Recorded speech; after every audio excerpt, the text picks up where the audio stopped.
ተመራጩ ጂሃድ ብሎ እንዳልኳችሁ ተመራጩ ጂሃድ ተብሎ መነሳቱ ቅር እንዳይላችሁ። ለምን ከተባለ ጂሃድ በእስልምና አለ ወይስ የለም የሚል ነገር ቀልድ በሉት። በቃ ይሄ ፌዝ ነው። አለ ወይስ የለም ይሄ ቀልድ ነው። እንዳልኳችሁ በደንብ ተኪደውበታል። ያንን አልፈን ምን አይነት ጂሃድ ነው የሚደረገው በምን መልኩ ዝርዝር ነገር ውስጥ ተገብቷል። እዛ ላይ ነው የምንሄደው። ያንን ያላያችሁ ያልሰማችሁ እንዳልኳችሁ ትነግሩኛላችሁ። ምናልባት ቪዲዮን የለቀቃችሁት ይዘውሮች ካላችሁ እኔ ያየኋት አንዲቷን ኤፌሶን 12 ብላችሁ ታገኙታላችሁ በላይ ያንን እንድትመለከቱት እንዳልኳችሁ። አሁን ተመራጩ ጂሃድ ወደሚለው እንገባለን። ያው ጂሃድ አለ ይሄ ቀልድ ነው ብለናችኋል። አሁን የትኛው ጂሃድ ነው ተመራጩ በእስልምና የሚል ጥያቄ አስነስተን የምንሄድበት ይሆናል። በእስልምና የትኛው ይመስላችኋል እናንተ ስታስቡት? እንደዚሁ የትኛው ብላችሁ ነው የምታስቡት? እንክፈትላችሁ ያለ ሐዲስ ስለማይሆን ሱናን ኢብን ማጃህ ቮሊዩም 4 ቡክ 12 ሐዲስ ነምበር። ያው ሰዓቱም ስለቆሰቆሰው ወገን እቺ ነካ ነው ማድረግላችሁ። ሁሉንም እንትና ዲቴል አልሄድበትም። እንደዚሁ ንክት እያደረጉ ነው ማልፈው። ሱናን ኢብን ማጃህ ሐዲስ 2794 ላይ አምር የተባለ ሰውዬ it was narrated that አምር ቢን አባስ ሰይድ ይላል። ኢብን አምር የተባለ ሰው ነው የዘገበው። አባስ ደግሞ ምን ይላል? ወደ ነብዩ መሐመድ መጣው ይላል። ወደ ነብዩ መሐመድ መጣና ኦ መሰንጀር ኦፍ አላህ የአላህ መልእክተኛ ብሎ ይጠይቀዋል። which jihad is the best ይለዋል። የትኛው ጂሃድ ነው በቃ ተመራጩ ብልጥ አሪፍ አለ አይደል ጽድት ያለው ጂሃድ የሚባለው የትኛው ነው ብሎ ሲጠይቀው ደም የፈሰሰበት ብሎ ይመልሳል። ኦኬ ደም የፈሰሰበት እና በማለት ሌላው ምን ያስቀምጣል? ፈረሱም የቆሰለበት ሰው እርሱ ተመራጭ ጂሃድ ያደርገዋል በማለት ያስቀምጣል። ይዛችሁኛላ። በእስልምና ተመራጭ ጂሃድ ያውም ዝም ብላችሁ ሂዳችሁ ለአላህ መዋጋታችሁ እያያችሁ ከሆነ አላህ አምላክ ስላልሆነ ልባችሁም አያይን። የሚያየው ማን ነው? እዚሁ ምድር ላይ ያለው በምድር የሚንገላታው ማሜ ስለሆነ መዋጋታችሁና አለመዋጋታችሁ የሚመለከተው በደማችሁ ነው። ደማችሁ ከፈሰሰ በደንብ እናንተ ጥሩ ጂሃድ ተዋግታችኋል። ፈረሳችሁም ከቆሰለ ብሎ ያስባል። እንደው እንደ አምላክ ብንሄድበት ግን ለአምላክ ብላችሁ እንኳን ብትጋደሉለት መጋደላችሁን እንጂ ስጋዊ ነገር አይመለከትም ነው። ዞሮ በእስልምና ጭራሽ ምን መሆን አለበት? መቁሰል አለበት። ፈረስም ልክ እንደ አንተ መድማት አለበት ብሎት ደም ብሎ ያስቀምጠዋል። ፈረስህ ደግሞ ምን መሆን አለበት? መቁሰል አለበት ብሎ ያስቀምጣል። ታዲያ ግን ተመራጩ ጂሃድ ስናደርገው ለማን ብለን መሆን አለበት ብላችሁ ታስባላችሁ? ለማንም ሊሆን አይችልም ካላህ ውጭ። የት እናገኛለን? ቡኻሪ ሐዲስ ነምበር 3126 ላይ የምታገኙት ነገር አለ። ዘጋቢው አቡ ሙሳ ነው በማለት ያስቀምጠዋል። አንድ የባዳዊ ሰው ወደ ነብዩ መሐመድ ይመጣና ምን ይላል? አንዳንዱ ሰው ፋይት የሚያደርገው ለምን ብሎ ነው? ለምርኮ ብሎ ነው በማለት ያስቀምጣል። አንዳንዱ ደግሞ ፋይት የሚያደርገው በሌላው ሰው ስሙ ምን እንዲሆን ሜንሽን እንዲደረግ እንዲጠቀስለት ያ ሰው ጀግና ነው እንዲባል በህዝቡ በማለት ያስቀምጠዋል። ሌላው ደግሞ ለምን ይዋጋል በማለት ያስቀምጣል። ያለው አቋም ወይም ኃይሉን show his position በማለት ያስቀምጣል። ኃይሉን ለማሳየት አቋሙን ለማሳየት ምን ያደርጋል? ፋይት ያደርጋል። የአንድ ሰው ለነብዩ መጥቶ ይዘረዝርለታል። ምን በማለት እነዚህ አሁን የዘረዘርናቸው በመላ ለዚህ ብሎ ብዙ ሰው ይዋጋልና ከእነዚህ መካከል የትኛው ነው በላጭ ወይም ጥሩ የትኛው ነው በማለት ያስቀምጣል። ይሄ ፋይቲንጉ ማለት ነው። ጂሃዱ የትኛው ነው በማለት ያስቀምጥ። የአላህ መልእክተኛ ምን ብለው ያስቀምጣሉ? እስልምና የበላይ እንዲሆን ኦኬ በቃ ሱፐር ሁሉም የበላይ ሆኖ እንዲገዛ ፋይት የሚያደርግ ሰው እርሱ ነው በቃ በአላህ ዘንድ ተቀባይነት ያለው እና በዚያ መልኩ መዋጋት አለብን። ተመራጩ ጂሃድ ማድረግ ያለብን በዚህ መልኩ ነው። ኢስላም የበላይ እንዲሆን በማለት ያስቀምጥ እንመለከተዋለን። እና ለዚህ ለተመራጩ ጂሃድ ደግሞ እንዴት ነው የሚሆነው ካላችሁ በግዳጅ ያውም ተገደው ነው ባይዘው ተመራጭ ጂሃድ ነው ብለውታል ግን ተገደው የሚያደርጉት ነገር ነው። የት ታገኙታላችሁ? በቁርአን የምታገኙት ነገር ነው። አንዴ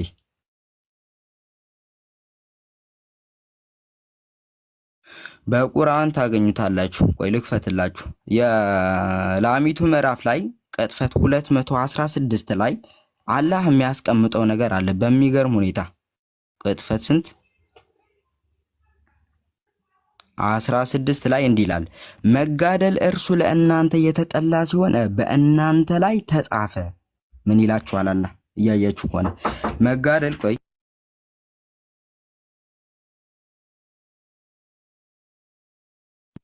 እሺ ምን ይላል? መጋደል እርሱ ለእናንተ የተጠላ ሲሆን በእናንተ ላይ ተጻፈ። መጋደል ሙስሊሞች አብዛኞቹ በተለይ በዛን ጊዜ የነበሩ ሙስሊሞች መጋደል መዋጋት ይጠላሉ። ነገር ግን አላህ በእናንተ ላይ የጻፈው ነገር ነው ይላቸዋል። ግን አይወድቱም፣ በግዳጅ ነው። ቀጥሎ ምን ይላል? አንዳች ነገርን እርሱ ለእናንተ የበለጠ ሲሆን የምትጠሉት መሆናችሁ ተረጋገጠ። ይጠሉታል አብዛኞቹ። ምናልባት በኋላ ላይ እናየዋለን ቦታው ላይ ስንደርስ። ለምን ይጠሉታል? ያው ብዙ ነገር ስለማያገኙበት ስለሚሞቱ ምናምን ነገር ይጠሉት ነበር። አንዳንዶቹ ይፈተኑ ነበር። በጣም ብዙ ሰበቦች አሉት። ዝሮ በዚያን ጊዜ የነበሩ ኡማዎች እንደሚጠሉት ይናገራል። ግን አላህ በእናንተ ላይ ጻፈ። እናንተ የምትጠሉት ሲሆን አለ አላህ ግን በእናንተ ላይ ጻፈ፣ ደነገገ፣ ወሰነ፣ ቀደረ። አንዳች ነገርን እርሱ ለእናንተ የበለጠ ሲሆን የምትጠሉት መሆናችሁ ተረጋገጠ። አላህ ለእናንተ ጥሩ ነው የበለጠ ነው ያለው ነገር እናንተ ትጠሉታላችሁ። አላህ ለእናንተ የተጠላ ነው ያለው ነገር ደግሞ ትወዱታላችሁ በማለት ያስቀምጣል። ይህ ሁሉ የሚለፈልፈው ግን ለምንድን ነው? አላህ ጂሃድ ለእናንተ የተመረጠ ነው ብሎታል። መጥላት የለባችሁም፣ ይህም አላህ ደንግጎታል በማለት ተመራጩ ጂሃድ እንዲያካሂዱ በግዳጅ ያረግላችኋል ነው። ይህንን ደግሞ ሲያደርጉ እንዴት ነው ከተባለ ልክ ሱረት አልበቀራ የላሚቱ ምዕራፍ ቅጥፈት 191 ላይ እንዳለው ባገኟቸው ስፍራ እንዲገድሏቸው ነው። ኦኬ እንዲያሳዷቸው። የት ነው ያለው? ያው እዚሁ የላሚቱ ምዕራፍ ቅጥፈት 191 ላይ እንዲህ ይላል፣ ባገኟቸውም ስፍራ ሁሉ ግደሏቸው፣ ካወጣቸውም ስፍራ ሁሉ አውጧቸው፣ መከራም ከመግደል ይበልጥ የበረታች ናት በማለት ሲያስቀምጥ እንመለከተዋለን። የዚህን የቁርአኑ ክፍል ቁርአኑን ዝም ብለን ብድግ አድርገን አንቀጹን ተመልክተን ብቻ ማየት ስለሌለብን ተፍሲር ኢብኑ ከቲርን እናየዋለን። እሱንም ማየት ግድ ስለሚለን ማለት ነው። ከምን አንጻር ነገሩን እንደሚያብራራው መመልከት አለብን። ቅጥፈት ስንት ነበር? 100 ያው ኢብኑ ከቲር ቆይ ኢብኑ ከቲር የሙፈሲሮች አባት ይታያችኋል። ምን በማለት ነው የሚጠቅሰው? የቁርአኑን ክፍል ያመጣዋል። የቁርአኑን ክፍል ይጠቅሰዋል። እዚሁ ላይ ይጠቅሰውና ዘን ወርዶ ምን ይላል? አቡ አሊያ ሰይድ ይላል። ያንን ነገር ያመጣዋል። ይበልጥ አላብራራላችሁ። ምናልባት እናንተ ገብታችሁ ትመለከቱታላችሁ። የላሚቱ ምዕራፍ ቅጥፈት 190 እስከ 93 ላይ ምን በማለት ነው የሚያስቀምጠው?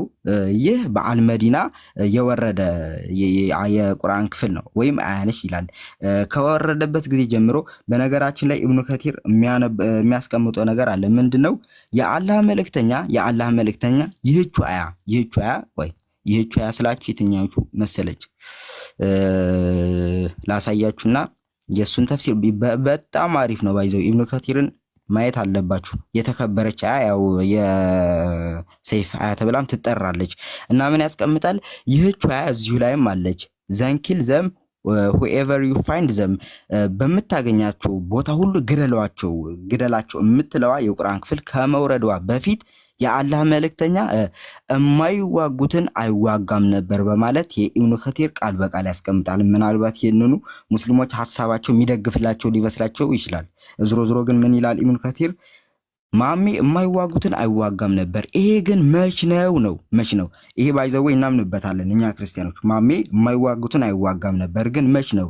ይቅርና የማይዋጉትን የሚዋጉትን እንኳን ኑኑኑ እያለ ተለማምጦ ነበር የሚልካቸው። ግን መች ነው የሚለው ነገር ጥያቄ ውስጥ መግባት አለበት ግድም ይላል። ለምን ካላችሁ ትንሽ በሚሆንበት ጊዜ ስለሆነ ይሄኛውን አይተነዋል ከዚህ በፊት።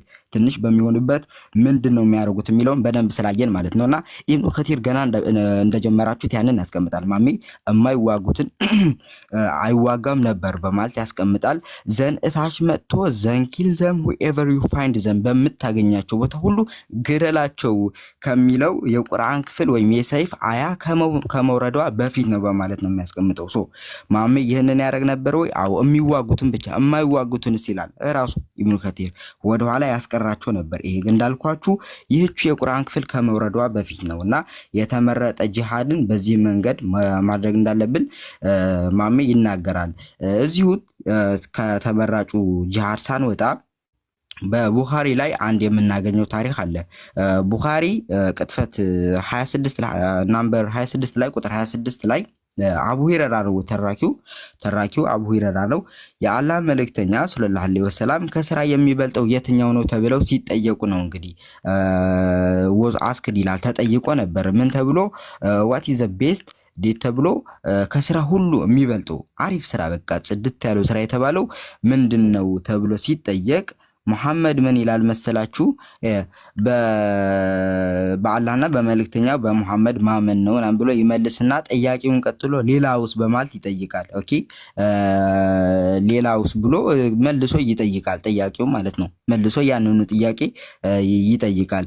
ቀጥሎ ማሚ ምን በማለት ነው መልስ የሚሰጠው? በአላህ መንገድ ጂሃድ ማድረግ ይሄ የተመረጠ ወይም መልካም ስራ ተብሎ ይጠራል። ምን ላይ? ቡኻሪ ቁጥር 26 ላይ ታገኙታላችሁ።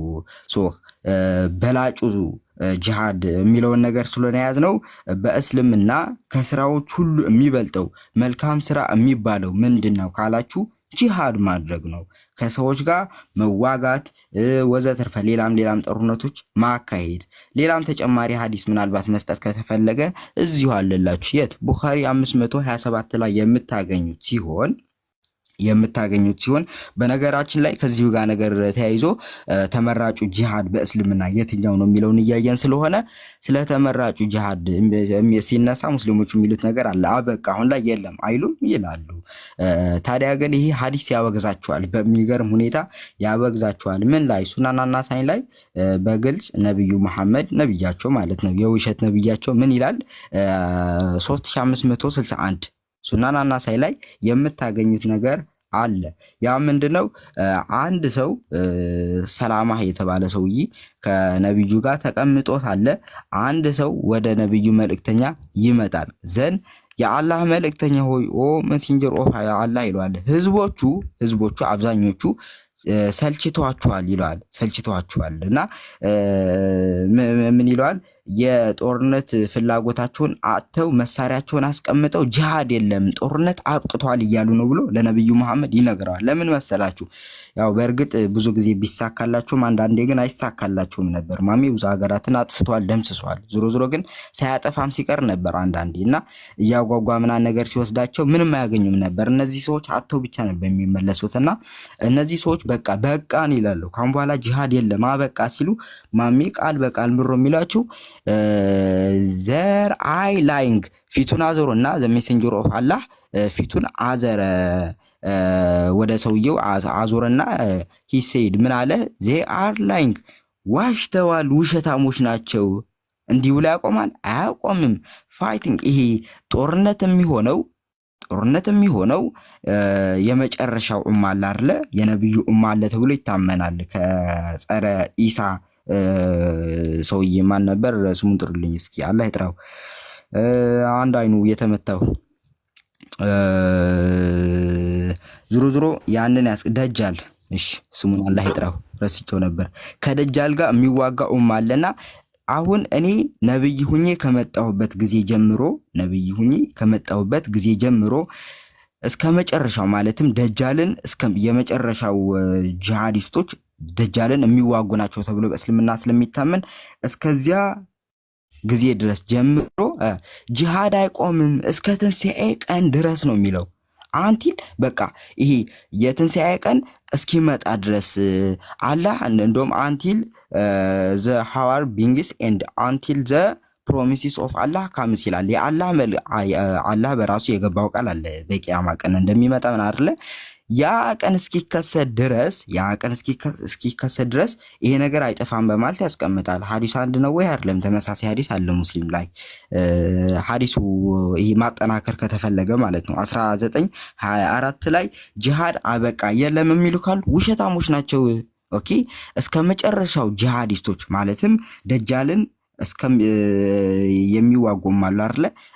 እስከዚያ ቀን ድረስ ወይም እስከዚያ ዘመን ድረስ ጂሃድ አይቆምም እስከ ትንሣኤ ቀን ድረስ የሚደረግ ነገር ነው። ሌላው ያው ሰዓት እየቆሰቆሰው ስለሆነ ላሳጠርላችሁ በሱነን አቢ ዳውድ ሐዲስ ናምበር 2532 2532 እና 2526 ላይ የምታገኙት ነገር አለ። ያው አርካኖል ኢስላም ተብሎ የሚጠሩ አለ አይደለ? አርካኖል ኢማን ተብለውም የሚጠሩ አሉ። የኢማን መሰረትና የእስልምና መሰረት፣ ያው የኢማን 6ቱ የእስልምና 5ቱ ማለት ነው። ሌላ በሐዲስ 5ቱ የእስልምና ሮትስ የእስልምና ኦፌዝ ነው የሚለው እንደውም የእስልምና መሰረት የሆኑ 3 ነገራቶች አሉ። የእምነት መሰረት ብሎ ነው እንደውም የሚያመጣቸው። እኔ የእስልምና ያልኩት እንጂ ኦፌዝ ነው የሚላቱ የእምነት መሰረት ብሎ ያስቀምጣቸዋል። የእምነት መሰረት ምና ይዘረዝራቸዋል። ትንሽ ረዘም ስለሚሉ ዘንድ እታች ይመጣና ምን በማለት ያስቀምጣል? ኦኬ ከእስልምና እንዲህ ይላል። አላህ በነቢይነት ከላከኝ ቀን ጀምሮ የመጨረሻው የማህበረሰብ አባል ደጃል ጸረ ክርስቶስ እስከሚዋጋበት ቀን ድረስ ጂሃድ ያለማቋረጥ ይከናወናል። ይሄ የእምነት መሰረት ነው በማለት ያስቀምጥ እንመለከተዋለን። 3ኛው ነው። ይህ እንዴት ነው የሚሆነው ከተባለ ልክ ሱረቱ መሐመድ ከዚህ ቀደም እንዳየነው ቅጥፈት 4 ላይ እንዳለው ጫንቃዎቹን በኃይል በመምታት ነው የሚያካውኑት።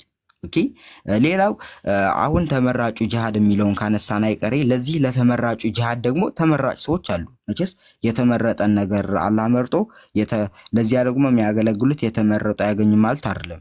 የት አለ ሱረት እዚሁ አይዘው ሱረት አተዋ ብዙ ነገር የሚገኝበት ስለሆነ ቅጥፈት 111 ላይ አንድ የምታገኙት ነገር አለ። ቅጥፈት 111 ላይ ምን አለ? አላህ ከምዕመናን ነፍሶቻቸውንና ገንዘቦቻቸውን ገነት ለእነሱ ብቻ ያላቸው በመሆን ገዛቸው። ልብ በሉልኝ። እያየን ያለነው ተመራጩ ጂሃድ በእስልምና ምንድን ነው የሚለውን አይደለም ነው። ደግሞ ለተመራጩ ጂሃድ የተመረጡ በቃ ይሄ ብልጥ በቃ አሪፍ ጽድት ያሉ ሰዎች አላህ የመረጣቸው አሉ። ሲመርጣቸው ግን እንደዚሁ ዝም ብሎ በመምረጥ ደረጃ ነው አይደለም። ታዲያ እንዴት ነው ከተባለ አላህ ከምዕመናን ነፍሶቻቸውና ገንዘቦቻቸውን ገነት ለእነሱ ብቻ ያላቸው በመሆን ገዛቸው። እንዴት ገዛቸው? ነፍስ ይገዛል እንዴ ካላችሁ ነው ይገዛል፣ እንደ እስልምናው ማለት ነው። ቁማር በሉት። ማሚ ምሮ የሚያደርጋቸው እነዚህን ሰዎች ምናልባት እንዳይረዝምብን ተፍሲሩንም በደንብ አልሄድበትም፣ አጠር ነው ማድረግላችሁ። አላህ ብሮ የሚያደርገው ካላችሁ እነዚህ ሰዎች ሲገዛቸው በጀና ባይዘወይ ታስታውሳላችሁ አይደለ? ሉተር ተቃውሞ የተነሳበት ማርቲን ሉተር ተቃውሞ የተነሳበት የካቶሊክ አስተምሮ አለ ምሮሱ ይሄ ጀና ምናምን በቲኬት መሸጣቸው ማለት ነው። ያ ተቃውሞ ተነስቷል አይደል? ልክ እንደዚህ በእስልምናውም አለ። በጀና እንደዚህ ታገኛላችሁ፣ ነፍሶቻችሁን ስጡኝና እኔ ወዳዘዝኳችሁ ቦታ ሁሉ ሂዳችሁ ትዋጋላችሁ። አይታችኋል። አሁን እነዚህ ሰዎች ተገዝተዋል። በየትኛውም ቦታ ማሚ ባዘዛቸው መንገድ ቢሞቱ ነፍሶቻቸው ስለተገዛ በጀና የሚያገኙት ጥሩ ነገር ስለሆነ በውል ተፈራርመው የገቡበት ነው እንጂ በነፃ አይደለም ከጀምሩና አላህ ገንዘቦቻቸውን ገዛ ምን በማለት በጀና ይህን ታገኛላችሁ በማለት ነው። በአላህ መንገድ ላይ ይገድላሉ አለ፣ ይገደላሉም ይጋደላሉ ማለት ያስቀመጥ እንመለከተዋለን። አሁን የተመራጩ ጂሃድ በምን መልኩ መዋጋት አለብን ወይም ተመራጩ ጂሃድ በምን መልኩ ይካሄዳል ለሚለው ጥያቄ ደግሞ በዚህ በሱረቱ አልአሕዛብ የአሕዛብ ምዕራፍ ቅጥፈት 23 ላይ ማሚ የሚያስቀምጠው ነገር አለ። ምንድነው እሱ? ከአማኞች በእነርሱ ላይ ለአላህ ቃል ኪዳን የገቡበትን በእውነት የፈጸሙ ወንዶች አሉ አለ። ከእነርሱም ስለቱን የፈጸመ ለሃይማኖቱም የተገደለ አለ። ከእነርሱም ገና የሚጠብቅ አለ። ምን መሰላችሁ ሳስረዳችሁ፣ ያው የቁርአኑ አማርኛም ሆነ አውዱ አይገባችሁም። አረበኛውንም ብትመለከቱት ልክ እንደዚሁ ግልጽ በሆነ አረበኛ ወረድ ነው ቢልም ዙሮ ወደ ሐሳቡ ስንመለስ ይሄ ተመራጩ ጂሃድ ተመራጭ ሰዎች እንዳሉ አይተናል አይደለ? ተመራጭ ጂሃድ አለ። ለዚያም ጂሃዱ የተመረጡ ሰዎች አሉ። ይህ ሲካሄድ ግን የሚያልቅ ነገር አይደለም። ልክ ቅድም በሐዲስ እንዳሳየዋችሁ ለዚያ ነገር ተብለው ተገዝተው የሞቱ አሉ፣ የተገደሉ አሉ አለ። ደግሞ ገና የሚጠባበቅ አለ። አላበቃም ነው አላበቃም። ለዚህ ነገር የሚጠባበቁ አሉ በማለት ያስቀምጥ እንመለከተዋለን። ያው እቺ ነበረች በጣም ያሳጠርኩት እንዳይረዝምብን በሚል የኔ ይብቃውና እህት ወንድሞች ይቀጥላሉ። እኔ በማውጣት አለው እና ይብቃን። እሺ ቀጣይ ማን ነበር ወገን አላችሁ? ምናልባት ሲመጣ በደንብ ይሄድላችኋል ክፍሉን። 4 ልጆች ስለመጡ አንዱ ሲቀር እኔ ዝም ብዬ በቃ ከሚጓደል ልግባ በሚል ነበር። ዙሮ ቀጣይ የሚያቀርብላችሁ ልጅ አለ።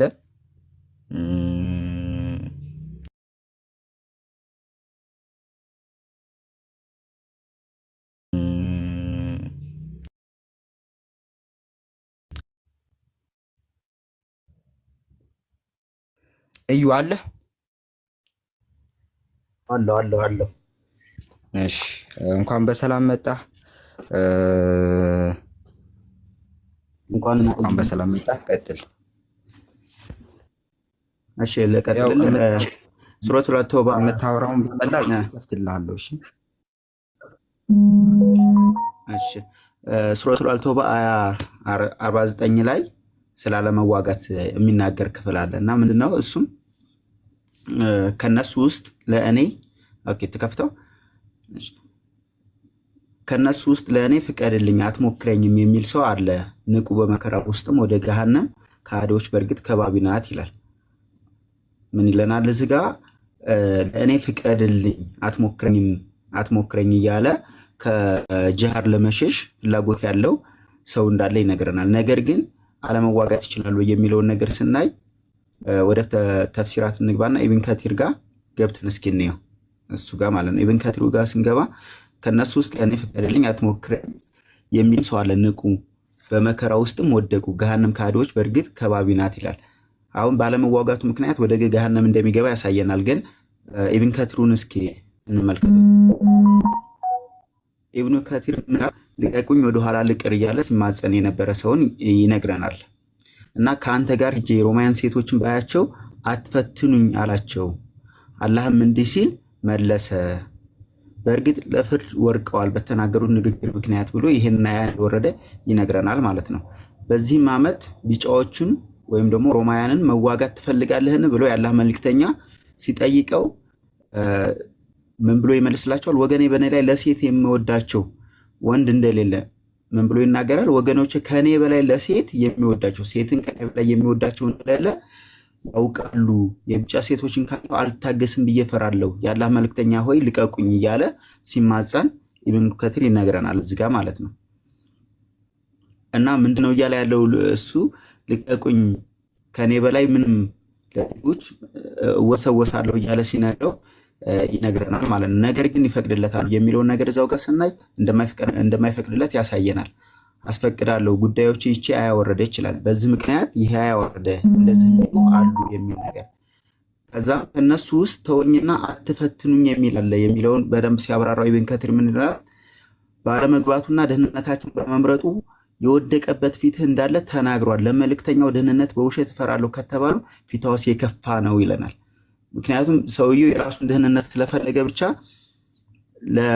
የመልእክተኛውን ደህንነት ባለመጠበቅ ቤቱ ሊቀመጥ ይለናል። ምክንያቱም ለምንድን ነው እንደዚህ የሆነ ያለው ስንል በሴቶቹ ስለሚፈተን ሴቶቹን ካየ ለማያስችለው ማለት ነው። እና ይህም ደግሞ ነብዩ ደግሞ ሲናገር ምን ብሎ ይናገራል? ይህም ከስስት የከፋ ነው ብሎ ሲነግረው እናያለን። እዚህ ጋር አብሮ ኢብኑ ከቲር ምን ያስረግጠናል? መጨረሻ አካባቢ ላይ ይክዬ ገሃነምም በካዲዎች በፊት ትባለ ይችላል። አሁን ይህን ጂሃድ አልቀበልም እንደዚህ ልቅር በማለቱ ፈራለሁ በማለቱ ምለናል ከሃዲ ተብሎ ወደ ገሃነም እንደሚወርድ ይነግረናል ማለት ነው። ሂሊዝ ምናምን የሚለው ከዛ ይህን ደግሞ አስባብል ነዙሉን እዛው ጋር ብናየው ደግሞ ማዋዲ ኔትወርክ ያስችላል እንዴ? እሰማለሁ አለው። አስባብል ነዙሉ ደግሞ የወረደበትን ዋሂዲ ሲያብራራ በደንብ እሺ፣ ዋሂዲ ሲያብራራ ደግሞ አጥላለህ ኔት ነው። እሺ ዋሂዲ ጋር እሺ ዋሂዲ ጋር ስንገባ ደግሞ ዋሂዲ በደንብ ሲያብራራው እናያለን። ምን ይለዋል? እሺ ዋሂዲ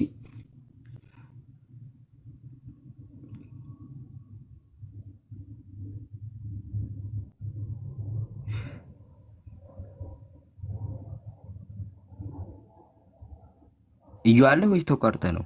እሺ አለው። እሺ ዋሂዲ ምን ብሎ ይነግረናል? ይህ ስለ ጃዲ ኢብን ቀይስ ሙናፊቅ ወረደ ይላል። ይሄ ማን ተብሎ ይጠራል? ይሄንን እያለ የነበረው ጃዲ ኢብን ቀይስ የሚባል ሰው ነው። ግን ይሄን ባልቀበሉ ምክንያት ምን ተብሎ ይጠራል ማለት ነው? ሙናፊቅ ይባል። ለምን? ይሄንን ጂሃድ ስላልተቀበለ እና የወረደበትን ምክንያት ያለ መልክተኛ ምን ብለው እንደተናገረ ሆይ ብዙ የባዛንታይን ሴቶችና ወንዶች ቁባቶች ባሪያ ወይም ማንኛውም ሰው ከሚስቱ ሌላ እንደሚት የተጠበቀችለት የተቀመጠችለት ቁባት ሆነው እንዲኖሩ አትፈልግም ነበር እያሉ በሴቶች ሲያማልሉት በቁባቶችና በባሪያዎች ሲያማልሉት ይነግረናል። ያን ብሎ ሲነግሩት ይሄኛው ምን ብሎ ተናገረ? እንዲኖሩ አትፈልግም ሲሉ እንዲህ አለ፣ የአላህ መልእክተኛ ሆይ ህዝቦቼ ሴቶችን በጣም እንደምወዳቸው ያውቃሉ። እናም የባዛንታይን ሴቶችን ካየው ወደኋላ እንዳልገኝ እፈራለሁ። በእነርሱም አትፈትኑኝ፣ እንዳልቀቀልም ፍቀዱልኝ፣ ይልቁንም በገንዘቤ እረዳቸዋለሁ እያለ ሲማረን እናየዋለን። ከዛም ደግሞ የአላህ መልእክተኛ ምን አሉ? ይህንን ካላቸው በኋላ ዞር ብለው እገድልሃለሁ በማለት በአላህ ላይ ይህንን አያ አወረዱ። ነገር ግን ምን ብለው ይናገራሉ? ከመከራ የከፋ በሽታ አለ። እዛው አልዋዲ ሲያብራራው ታች ጋር ዝቅ ብሎ ከመከራ የከፋ በሽታ አለ ብለው ይናገራሉ። ለምን? ይህንን ባለመቀበሉ ምክንያት ማለት ነው። እና ይህንን ካየን ለምንድን ነው ሙናፊቅ የተባለው የሚለውን ነገር ስናይ ደግሞ ሐዲሳትን በደንብ ደግሞ ያጠናክሩልናል ማለት ነው። ወደ ሐዲሳት ገባ ቢኪ አለው እሰማለሁ። ኔትወርክ ትንሽ ቤት ውስጥ ስለሚያስቸግር ነው። ትንሽ ቆራረጣል መሰለኝ። 30 ሰከንድ እንስጠህ እንድታስተካክለው የሚስተካክለው። እሺ 30 ወይም 1 ደቂቃ እንስጥና ምናልባት የምታስተካክለው ነገር ካለሽ ነገሩን እኔ ልድገምላችሁ ዝም ከሚሉ። እንዴት መሰላችሁ? ምናልባት እኔ ተመራጩ ጂሃድ የሚለውን አይደል ሳሳያችሁ ነበረው። አሁን ተመራጭ ጂሃድ እንደሚደረግ አይተናል። ይሄ ጂሃድ ይደረጋል አይደረግም፣ ይሄ ዝም ብሎ ንትርክ ነው። አሁን ምን አይነት ጂሃድ የሚለው ውስጥ ገብተን እሱን እያሳየን ነበር። ያንን ጂሃድ አለም መቀላቀል የሚያስከትለው ችግር እያሳያችሁ ነበር። እዩ ምናልባት ከተረዳችሁት አለም መዋጋት አይኒ ጂሃድ በቃ አልዋጋና የምትል ከሆነ ምን አይነት ችግር ያስከትልብሃል? ጂሃድ የለም ወይም ጂሃድ አልዋጋም፣ እኔ ጂሃድ አልቀላቀልም፣ እኔ ጂሃድ አልሄድም። ይሄ እንደ ርዕስ ያዙት። ዝም ብሎ ዲቴል ገብቶበት አይደለም። ዲቴል የገባባቸው ገና እየጀመረው ነው። የቁርአን አንቀጽ አንስቶ በዚያ ምክንያት የወረደውን የቁርአን አንቀጽ አንስቶ እንትን እያለ ነው። ዞሮ ዞሮ ግን እንደ ርዕስ የምትይዙት ምንድነው? አለመዋጋት የሚያስከትለው ችግር ምንድነው? ከተዋጋስ ምን አይነት ሽልማት ይሰጥሃል? በምን መልኩ መዋጋት አለብህ? የሚሉት እነዚህ ሁሉ ነጥቦች ያነሳላችኋል በዝርዝር ዘገባ ማለት ነው። እና አሁን እያሳየን ያለው ካልተዋጋን ወይም አለመዋጋት ምን አይነት ችግር ያስከትልብናል በእስልምናው የሚለው ነው። መጣ ይቀጥል ያለው አሁን። እሺ እና አሁን በዚህ ቢኪ እንደቀጠለላችሁ የምታዩት አለመዋጋት የሚያስከትለውን ችግሮች እና በመዋጋት ደግሞ የሚገኙትን ነገሮች ደግሞ እናያለን ማለት ነው። ሜቢ ከተስተካከለ ድምጼ። እሺ አሁን ባለመዋጋቱ ምን አይነት ነገር ነው የሆነው ስንል ሙናፊቅ ሙስሊም ሆኖ ሙናፊቅ መሆኑን ያሳየናል ማለት ነው። ይህንን ደግሞ ሳሂህ ሙስሊም ቡካያ ሐዲስ 4696 ላይ በደንብ ይተርክልናል ማለት ነው። ምን ብሎ ይነግረናል?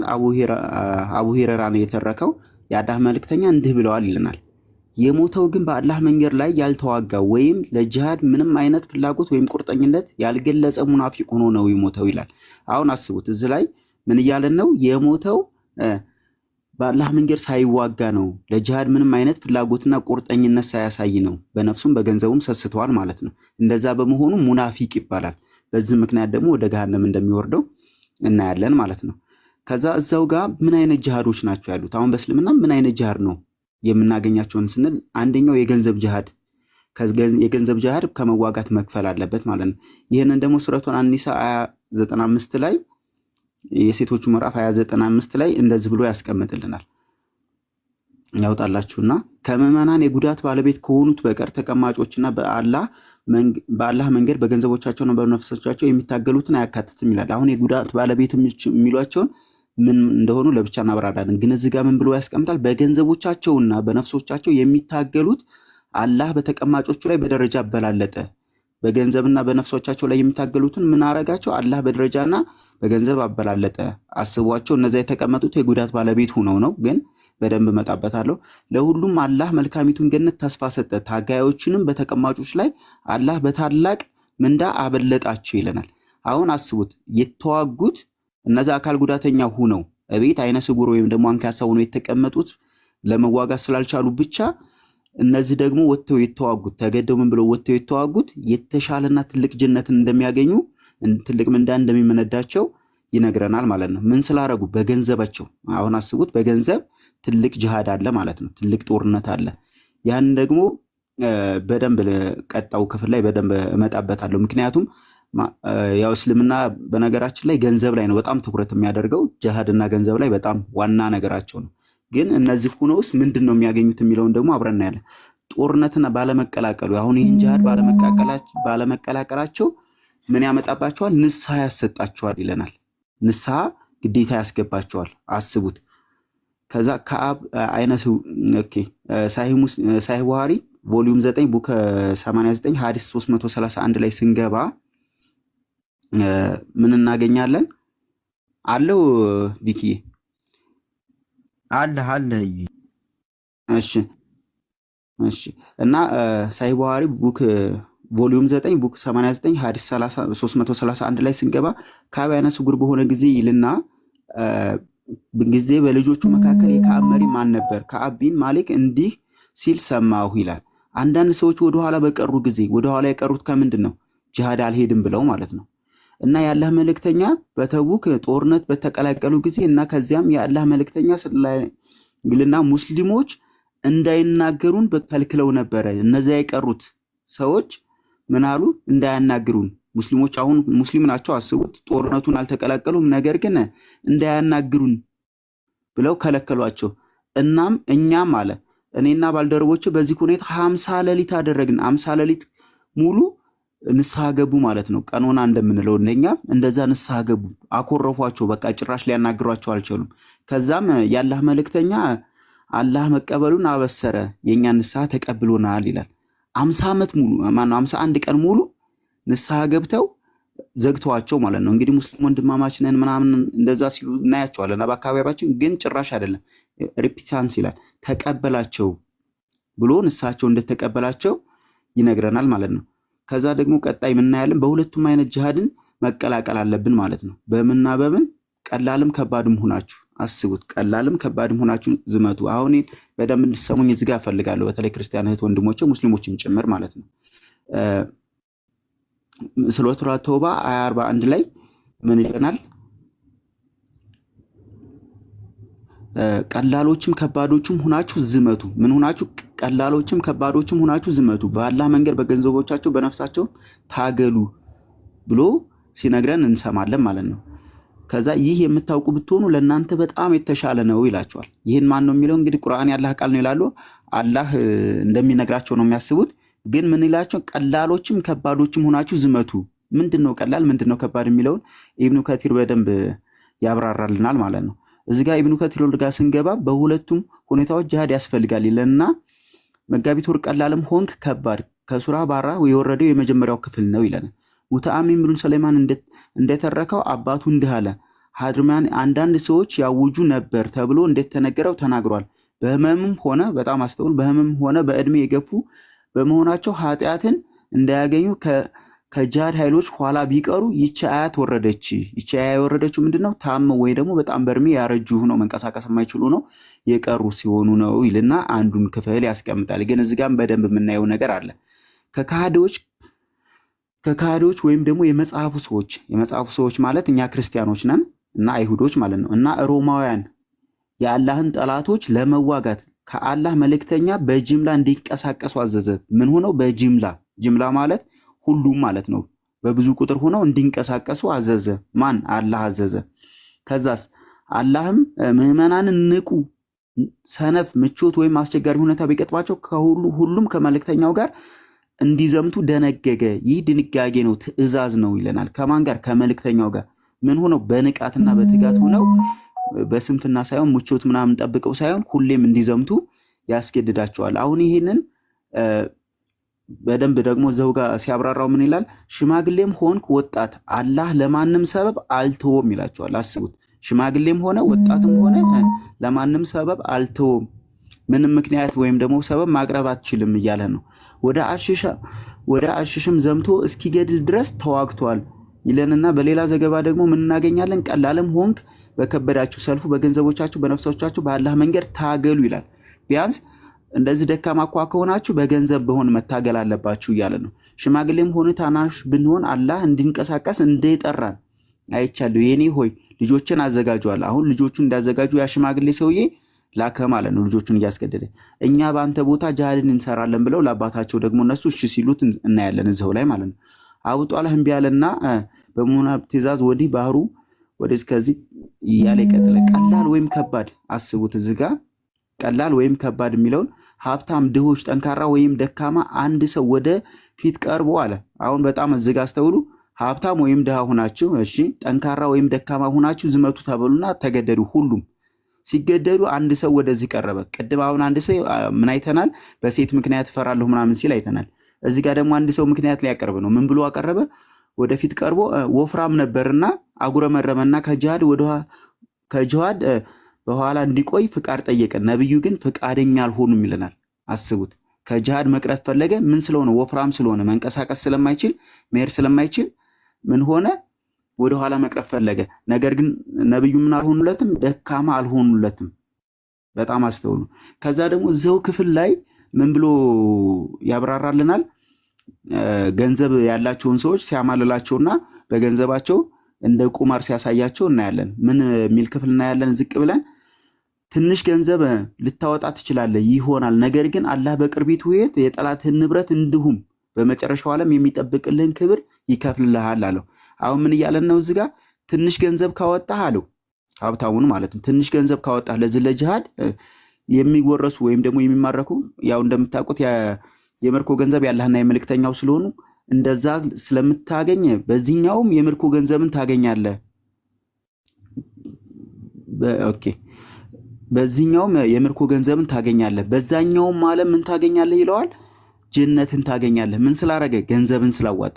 ያንን ገንዘብ አዋጥቶ በዛኛው መልኩ ስለሄደ እዚህ ምድርም ላይ ገንዘብ ታገኛለህ፣ እዛም ስትሄድ ደግሞ ጀነትን ታገኛለህ ይለዋል። ምን ስላረገ? ገንዘብ ስላዋጣ። ሀብታሞች አሁን በገንዘቦቻቸው ያዋጣሉ ማለት ነው። አሁን የምታዩቸው በገንዘብ መደገፍ፣ ይሄኛውን በደንብ እናየዋለን። በነገራችን ላይ ገንዘብ እንዴት እንደሆነ የሚዋጣው የገንዘቡ ዓላማ ምን እንደሆነ በደንብ አብረን እንገልጸዋለን።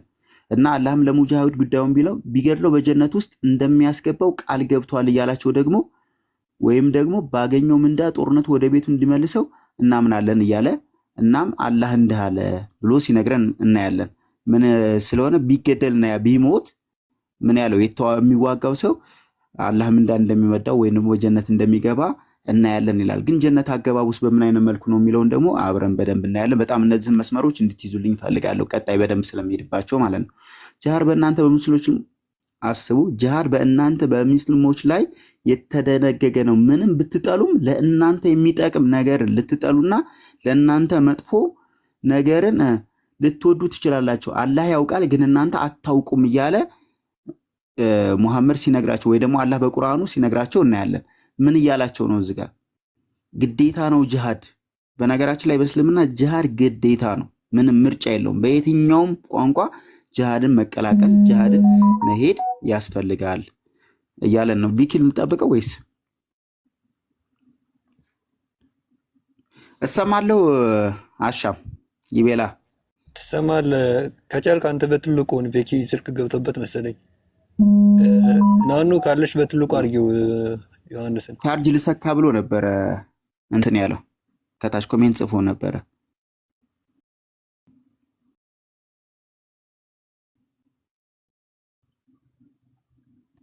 እሺ በቃ አብራና ቀጥል እስኪመጣ ቪኪ። እሺ እኔ ቪዲዮ ካበራው እኮ እኔ ጋር እንትን ይልብኛል ብዬ እኮ ነው። ያ ኡስታዝ መጥቻለሁ። ቆይ አትልቁኝ፣ አፉ በለኝ። ስልኬ በመሀል ቻርጅ ሲያልቅ እንዳላቋርጣችሁ ፈርቼ ሄድኩ በጊዜው። አፉ በለኝ፣ አትልቁኝ። ቀጥል። ማስታወቂያን ስራ እንዴ በመሀል ትላለህ? ታች ያላችሁ ከቲር ላይ ያለውን እሺ ኢብኑ ከቲር ላይ ያለውን ጨርሳላችሁና ጂሃድ ምንድነው ይለናል። ኢብኑ ከቲር ግዴታ ነው ይለናል። ግዴታ ጂሃድ ግዴታ ነው፣ ምርጫ የሌላችሁ ነው እያለ ሲያብራራው እናያለን። እዚው ሱራ 495 ላይ ጂሃድ ምርጫ የለውም ግዴታ ነው እያለ ያስቀምጥልናል ማለት ነው። ከዛ ደግሞ ገንዘብ የከፈለ እንዴት ተዋጋ ይቆጠራል ይለናል። ደግሞ እሱን ደግሞ ሳሂህ ሙስሊም ቡካያ ሐዲስ 4668 ላይ በደንብ እናገኛለን። እሱን ላይ ስንገባ እናገኛለን። ያላህ መልእክተኛ እንዲህ ብለዋል እያለ በዘይድ ዘይድ እንደዘገበልን እናያለን። ምን ይለናል? ተዋጊን በአላህ መንገድ ያስታጠቀ ሰው አስቡት፣ ገንዘቡን ሰጥቶ የገንዘብ ጥቅም ቅድም በደንብ እንድታውልኝ ያልኳችሁ እሱ ነው። ተዋጊውን በአላህ መንገድ ያስታጠቀ ሰው እንደሚዋጋ ነው። እናም ይላል። አሁን በጣም አስተውሉ። ገንዘብ ሰጥቶ ምን እያለ ያስታጠቀ ሰው ያን ገንዘብ በመስጠቱ ለመሳሪያና ለተለያዩ ነገሮች አገልግሎት እንዲውል ያደረገ ሰው እንደሚዋጋ ነው። እናም በሌሉበት ቤተሰቡን የሚንከባከብ አሁን የሚዋጋውን ሰው ወይም ደግሞ የሄደውን ቤተሰቦቹን የሚንከባከብ ሰው ሁሉ እንደውም በትክክል እንደተዋጋ ነው፣ ሂዶ እዛው ጋር ነፍሱን ሰጥቶ እንደተዋጋ ነው ይለናል። አሁን ጂሃድ የሄደን ሰው በገንዘብ የደገፈ ሰው ወይም ደግሞ የእሱን ቤተሰቦች በደንብ የተንከባከበለት ሰው ምን እያለ ነው? በትክክል እንደተዋጋ ነው እያለ ይነግረናል ማለት ነው። ስለዚህ በጦርነት የተገደለ ጥቅሙ ምንድን ነው ወደሚለው ደግሞ ቀጣይ ክፍል እንገባለን ማለት ነው። አሁን ሱረቱል ሙሐመድ አያ ከ4 እስከ 6 ላይ ያሉትን ነገሮች እናያለን። እዚህ ጋር በጦርነት የተገደለ ጥቅሙ ምንድን ነው? እስኪ እናያቸው። እስኪ ሱረቱል ሙሐመድ እንግዲህ የሙሐመድ ምዕራፍ እንግዲህ በወንዶች የተሰየመ የለም ይባላል። በሙሐመድ ብቻ ነው የተሰየመ። ወንዶችን ወክሎን እዛ የገባው ትላለ እና ሱረቱል ሙሐመድ አያ ከ4 እስከ 6 ላይ ምን እናገኛለን? እነዚያም በአላህ መንገድ ላይ የተገደሉትን ዝቅ ብላችሁ ታነቡት። እነዚያም በአላህ መንገድ ላይ የተገደሉትን ስራዎችን ፈጽሞ አያጠፋባቸውም ይለናል። ፒኪ ምልክት ያደረገበት ጋር ተከታተሉ ከታች። እነዚያም በአላህ መንገድ ላይ የተገደሉትን ስራዎችን ፈጽሞ አያጠፋባቸውም። በእርግጥ ይላል ቀጣዋ ላይ በእርግጥ ይመራቸዋል፣ ሁኔታቸውንም ሁሉ ያበጃል፣ ከዛም ገነት ያገባቸዋል፣ ለእነርሱም አስታውቋል ብሎ ይደነግግላቸዋል። ምን ስላረጉ? ጂሃድ ስለተዋጉ፣ ሂደው ነፍሳትን ስላጠፉ ማለት ነው። ደግሞም እኮ ሂደው መውረር ነው። በነገራችን ላይ ጂሃድ ማለት መውረር ነው፣ ስለምታውቁትም ማለት ነው። ሂደው ይወራሉ። ያንን ወረው የገደሉት ያጠፏቸው ሁሉ ወይም ደግሞ የሞቱትም ማርከውም የተመለሱት ዋጋቸው አይጠፋባቸውም። ለምን? ጂሃድን ስለተዋጉ። ግን ጂሃድ በዚህ ብቻ እንዳልሆነም ደግሞ እናያለን ማለት ነው። ሱናን አቢ ዳውድ ሐዲስ 2516 ላይ በጂሃድ ምክንያት የሚገኘውን ጥቅም እንደዚህ እያለ ይነግረናል። የሸሂድ ወይም ደግሞ በጂሃድ የሞተ ማለት ነው። ሸሂድ ማለት ለማታውቁ የሸሂድ ወይም ደግሞ በጂሃድ የሞተ አማላጅነት ለ70 የቤተሰብ አባላት ተቀባይነት ይኖረዋል ብሎ ማን ይነግራለን? አቡ ዳውድ እንዲህ አለ ብሎ ይነግረናል። አቡ ዳውድ ነው የተረከልን ከአላህ መልእክተኛ ሰምተው። የአላህ መልእክተኛ እንደዚህ ብለዋል፣ የሸሂድ ወይም ደግሞ በጂሃድ የሞተ አማላጅነት ለ70 የቤተሰቡ አባላት ተቀባይነት አለው። ስለዚህ ሸሂድ ሆኖ እዛ ጋር በጂሃድ ምክንያት የተገደለ ሰው ምን ይሆናል? ለ70 ሰዎች አማላጅ ይሆናል ብለው ይነግሩናል ማለት ነው። ከዛ ቀጣይ ደግሞ ካልተገደለስ ጥቅሙ ምንድን ነው? አሁን ይሄኛው ስለሞተ ነው እንግዲህ ለ70 አማላጅ ሆነው። ካልተገደለስ ምንድን ነው የሚያገኘው ጥቅሙ የሚለውን ደግሞ ሳይ ቡኻሪ ቮሊዩም 4 ቡክ 58 ሐዲስ 46 ላይ ምን ይለናል? እሺ የሙጃሂድ ምሳሌ በአላህ ጉዳይ ላይ አለ እንደ ጾምና ያለማቋረጥ እንደሰገደ ነው። ይሄ ምን ያለው? የሙጃሂዱ ምሳሌ አላህ እንደሚቀበል ያረጋግጧል። ሙጃሂድ በእርሱ ጉዳይ ጀነት ውስጥ ገብቷል። ከተገደለ ያለበለዚያ ምንዳና የጦር ምርኮ በሰላም ወደ ቤቱ ይመልሰዋል። ምን ይመልስልናል? የጦርነት የማረካቸውን ገንዘቦቹን ይዞ ይመጣል። ስለዚህ በምን ያልተገደለው ጥቅሙ ምንድነው ብለን እናያለን ማለት ነው። እዚህ ጋር ምን እንደሆነ ይነግረናል። ይህ ሐዲስ ሙሐመድ ሲናገር ካልተገደለ ያለበለዚያ ምንዳና የጦር ምርኮ በሰላም ወደ ቤቱ ይመልሳል አለ። አሁን አስቡት፣ የማረከውን ምን ያለውን ወደ ቤቱ ይዞ ይመለሳል። ስለዚህ እዛ ቀደም ሲያሳየን የነበረው ብዙ ሴቶች ቁባቶች ምን እያለ ስለነበረው ያንን ማርኮ ወደ ቤቱ ማምጣት ነው ዋና ታርጌቱና በዛ ደግሞ የሚማርካቸውን ሰዎች የነሱን ሀብት ንብረት ይዞ ወደ ቤቱ ይዞ መምጣት ነው ማለት ነው። ከዛ የነብዩንና ያለህን ድርሻ ሰጥቶ የሱን ድርሻ ደግሞ ይወስዳል ማለት ነው። በጣም አስተውሉ። ሌሎች በጣም ብዙ ነገሮች ስላሉ አንድ ሰው ይለናል እዛው ጋር ጂሃድን የሚመስለው ስራ እንደሌለ ደግሞ አብረን እናያለን። እዚህ ጋር ሳይ ቡኻሪ ቮሊዩም 4 ቡክ 52 ሐዲስ 44 ላይ ምን ይለናል? አስቡት። አንድ ሰው ወደ አላህ መልእክተኛ ቀረብ መጣና ይህ ተግባር ማለትም ጂሃድ በሽልማት የሚመስል ስራ አስተምረውኛ አላቸው። እንዲህ ያለ ጂሃድን የሚመስል ተግባር አላገኘሁም ብሎ መለሰ። ምን የሚመስል ተግባር? ጂሃድን የሚመስል ተግባር አላገኘሁም። በእስልምና ትልቁ ተግባር ምንድነው? ጂሃድ ነው። እንግዲህ ለአላህ መስገድም ለአላህ መጾም ምን ማለትም አይደለም። ምንድነው እያለ ነው? ጂሃድ ነው ትልቁ ተግባር እያለ ይነግረናል ማለት ነው። ይሄ ዘካ ማውጣት ወይ ደግሞ የተቸገረ መርዳት ማብላት ምናምን አይደለም፣ ጂሃድ መሄድ ነው እያለ ሲያስቀምጥ እናያለን ማለት ነው። የሸሂድ ጥቅምስ ምንድን ነው የሚለውን ደግሞ አብረን ሰዓት ለመቆጠብ ያክል ማለት ነው። ሳሂህ ሙስሊም ቡካያ ሐዲስ 4646 ላይ ምን እናገኛለን? አንድ ሰው ተነስቶ ኦኬ ከፈከው እሺ፣ አንድ ሰው ተነስቶ እንዲህ አለ፣ የአላህ መልእክተኛ ሆይ በአላህ መንገድ ከተጋደልኩ ከኃጢአቶቼ ከኔ ላይ የሚሰረዙ ይመስላችኋል ይላል። አሁን አስቡት፣ በአላህ ተጋድሎ ነው። ከዛ እዛ ተሰውቶ ነው ሸሂድ ሆኗል ማለት ነው። ለአላህ ሲጋደል ሸሂድ ሆኖ ወይም ደግሞ ተገድሏል። ግን ምን ብሎ ይጠይቃል? የአላህ መልእክተኛ ሆይ በአላህ መንገድ ከተጋደልኩ ኃጢአቶቼ ከኔ ላይ የሚሰረዙ ይመስላችኋል ወይ ይላል። የአላህ መልእክተኛም እንዲህ ብለው መለሱ፣ አዎ በአላህ መንገድ ላይ ብትገደሉ። በጣም አስተውሉ፣ እዚህ ጋር አገዳደልም ትርጉም ሊኖረው ይገባል። ካልሆነ ዋጋ የለውም። ሂዶ ተዋግቶ ቢሞት ጥቅም አልባ እንዳይሆን ማለት ነው። ምን ብሎ ይናገራል? አዎ በአላህ መንገድ ብትጋደሉ እና ይላል ታጋሽና ቅን ብትሆኑ እና ሁሌም ከጠላት ጋር እየተጋፈጣችሁ ስትፋለሙ እንጂ አለ። እንደዚህ ሆናችሁ ስትፋለሙ ነው እንጂ ጀርባችሁን በሱ ላይ ሳታደርጉ አለ። ያ ማለት እየሸሸህ ብትሞት ምን ማለት ነው? ዋጋ የለህም፣ ትርጉም የለህም። ፊት ለፊት ሄደህ ነው ማለት ነው። ይሄ አንድ አባባል አለ አይደለ? ፊት ለፊቴን ከመቱኝ እንጂ ጀርባዬን ከመቱኝ አትቅበሩኝ ምናምን የሚባል አባባል አለ፣ በጦርነት ሰዓት ማለት ነው፣ እንደ ሀገራችን አባባል። ስለዚህ ዝም ላይ ገብቶ ፊት ለፊት ሲዋጋ ነው እንጂ ሲሸሽ ቢገደል ጥቅም የለውም፣ ያንተ ኃጢአት አይሰረይም እያሉት ነው። አስቡት፣ ሊዋጋ ነው ሄደው፣ ግን ከአቅም በላይ ሆኖበት ቢሸሽና ቢገደል ጥቅም የለውም እያለ ነው። ጀርባውን መስጠት አይችልም። ከዛስ በዚህም አልበቃውምና አክሎ ድጋሚ ሲጠይቅ እናያለን። በአላህ መንገድ ከተጋደልኩ ኃጢአቶቼ በሙሉ ከኔ ላይ የሚሰረዙ ይመስላችኋል ብሎ ድጋሚ ይጠይቃል። አሁን ደግሞ በጣም አስተውሉ፣ ቀጣው መልስ ማለት ነው። የአላህ መልእክተኛም እንዲህ ሲሉ መለሱ፣ አዎ አንተ ታጋሽና ቅን፣ ሁልጊዜም ጠላትን በመጋፈጥ ስትዋጋ ከምን በስተቀር ይለዋል። እዚህ ጋር አስተውሉ፣ ከዕዳ በስተቀር ጥፋቶች ሁሉ ይሰረዛሉ አለ። ምንም ያጠፋው ጥፋት ሁሉ ይሰረዛል፣ ግን ከምን በስተቀር? ከዕዳ በስተቀር።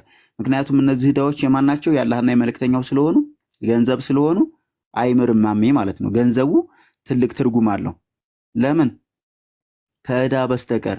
አስቡት፣ ለአላህ ብላችሁ ለመልእክተኛው ብላችሁ ሄዳችሁ እየተዋጋችሁ ሞታችሁ፣ ነገር ግን ዕዳ አልከፈልክም ተብለም ሰማይ ቤት እንግዲህ እሱ እንዳልተሰረዘልህ ማለት ነው። መቼም ከነዳው ገብቶ የሰውን ገንዘብ ይዞ ገብቶ ምን አይሆንም ጀነት ይገባል የሚል እምነት የማይኖረንም ማለት ነው። እነዚህን ከዛ ሱረቱል አሊ ኢምራን አያ 169 ላይ ምን ብሎ ይናገራል? እነዚህን በአላህ መንገድ የተገደሉትን ሙታን አድርገህ አትገምታቸው፣ በእርግጥ ከነሱ ከጌታቸው ዘንድ ሕያዋን ናቸው፣ ይመገባሉ። ሕያዋን የሚባሉት በነገራችን ላይ በህይወት መኖራቸው አይደለም። በጣም የሚያስቀው እንደ ክርስትና እንዳታዩት። ይክፈትላችሁና አብረን እናየዋለን። አሁን የከፈተላቸው አያ ማለት ነው።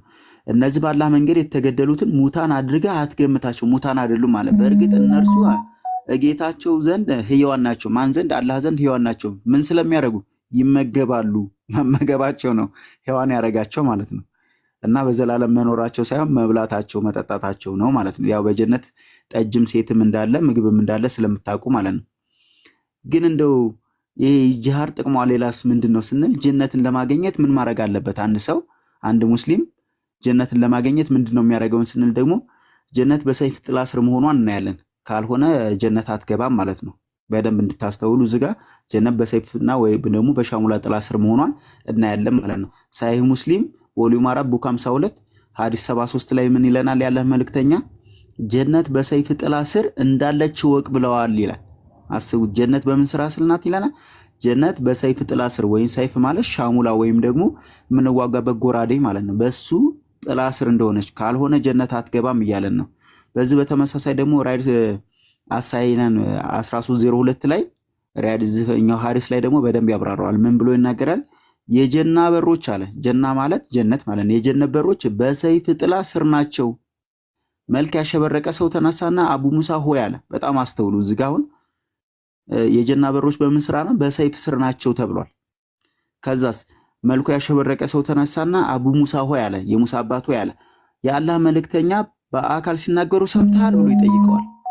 ከዛ አቡ ሙሳ መልሶ ወደ ባልንጀሮቹ ተመለሰና የመሰናበቻ ሰላምታ አቀረበላቸው፣ ተሰናበታቸው። ባልንጀሮቹ ምን ሊያደርግ? ከዚያም አለ የሰይፍን ከዛም የሰይፉን አስካር ሰብሮ አለ። ያ ማለት ምንድነው አቆፎቱ ምንለው ወይም ደግሞ የሰይፍ መያዣውን ሰብሮ በሰይፉ ወደ ጠላቶች በችኮላ እስከ ሰማዕትነት ድረስ ተዋጋ ይላል። ምን ስለተባለ የጀና በሮች በሰይፍ ጥላ ስር ናት ስለተባለ ጀነት እገባለሁ ብሎ አቆፎቱን ሰብሮ እስከሚሞት ድረስ ወይም ደግሞ ሰማዕት እስከሚሆን ድረስ ተዋጋ ይለናል። አስቡት። እዛው በተመሳሳይ ሳሂህ ቡኻሪ በቮሊዩም 4 ቡክ 52 ሐዲስ 210 ላይ ደግሞ አብረን እናገኘዋለን። ምን የሚል ነገር እናገኛለን?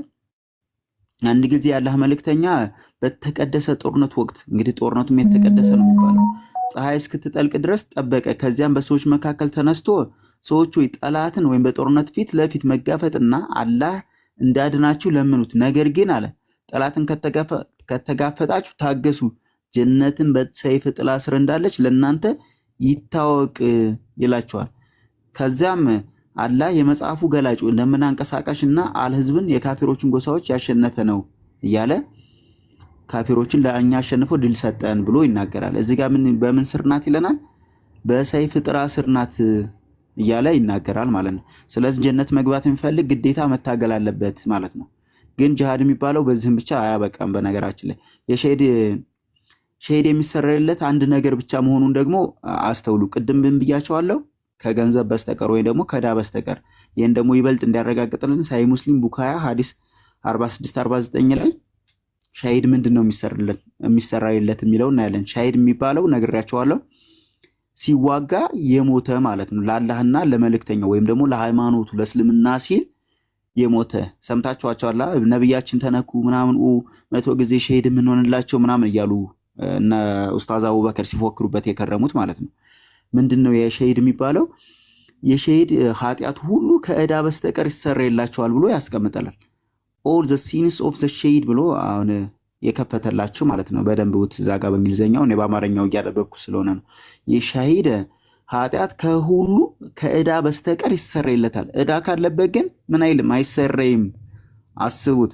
ዕዳ ማን ይከፍላል? እዚህ ጋር የቀሩት ዘመዶች ይከፍላሉ ማለት ነው። ያንተ ልጆችም ከሆኑ አባቶችም ግዴታ ማሜት መጥቶ እንዲከፍሉ ያስገድዳቸዋል ማለት ነው። ከዛ ሰማዕት ከሞተ በኋላ ምን ይባላሉ ይላል። እዚህ ጋር አሁን በጣም አስተውሉ። አሁን ሰው እንደዛ ሆኖ ሲሞት የሆነ ሰማዕት ሆኖ ሲሞት እሰይ ሞተ ምናምን በቃ ሸሂድ ሆነ ምናምን ጥሩ ምናምን ነገር ይሉታል። ግን ሸሂድ መሆን ለማን ነው የሚያዋጣው ለማን ነው የማያዋጣው የሚለውን ደግሞ አብራችሁ እንድታዩ ማለት ነው። በነገራችን ላይ አንድ ነገር ሲሏችሁ የነበረው ውሸት መሆኑን በዛው እንድታስተውሉት መሐመድ የመጣው በቃ ባርነትን ሊያስቀር ነው እንደዚህ ነበር ምናምን ነገር ይላል። ውሸት። እሱ ራሱ ባሪያዎች ነበሩት፣ ባሪያዎች እንዳሉ ስለምናቅ ማለት ነው። ግን አቡ ሁረይራ እንደተረከው ሳሂህ ቡኻሪ ቮሊዩም 5 ቡክ 59 ሐዲስ 541 ላይ ስናይ ምን እናገኛለን? ጀነት ውስጥ እነማን አሉ የሚለውን እሺ ችግር የለውም ቢክዬ መልሰውና ጀነት ውስጥ እነማን አሉ የሚለውን አንዴ እንየውና ጀነት ውስጥ እነማን ናቸው ያሉት ሲነል ሰማዕታት በጀነት አሉ እያለ በጀነት ውስጥ እንዳሉ ይነግራቸዋል ማለት ነው። ሱናን አቢ ዳውድ ሐዲስ 25 15 ላይ ምን አየን?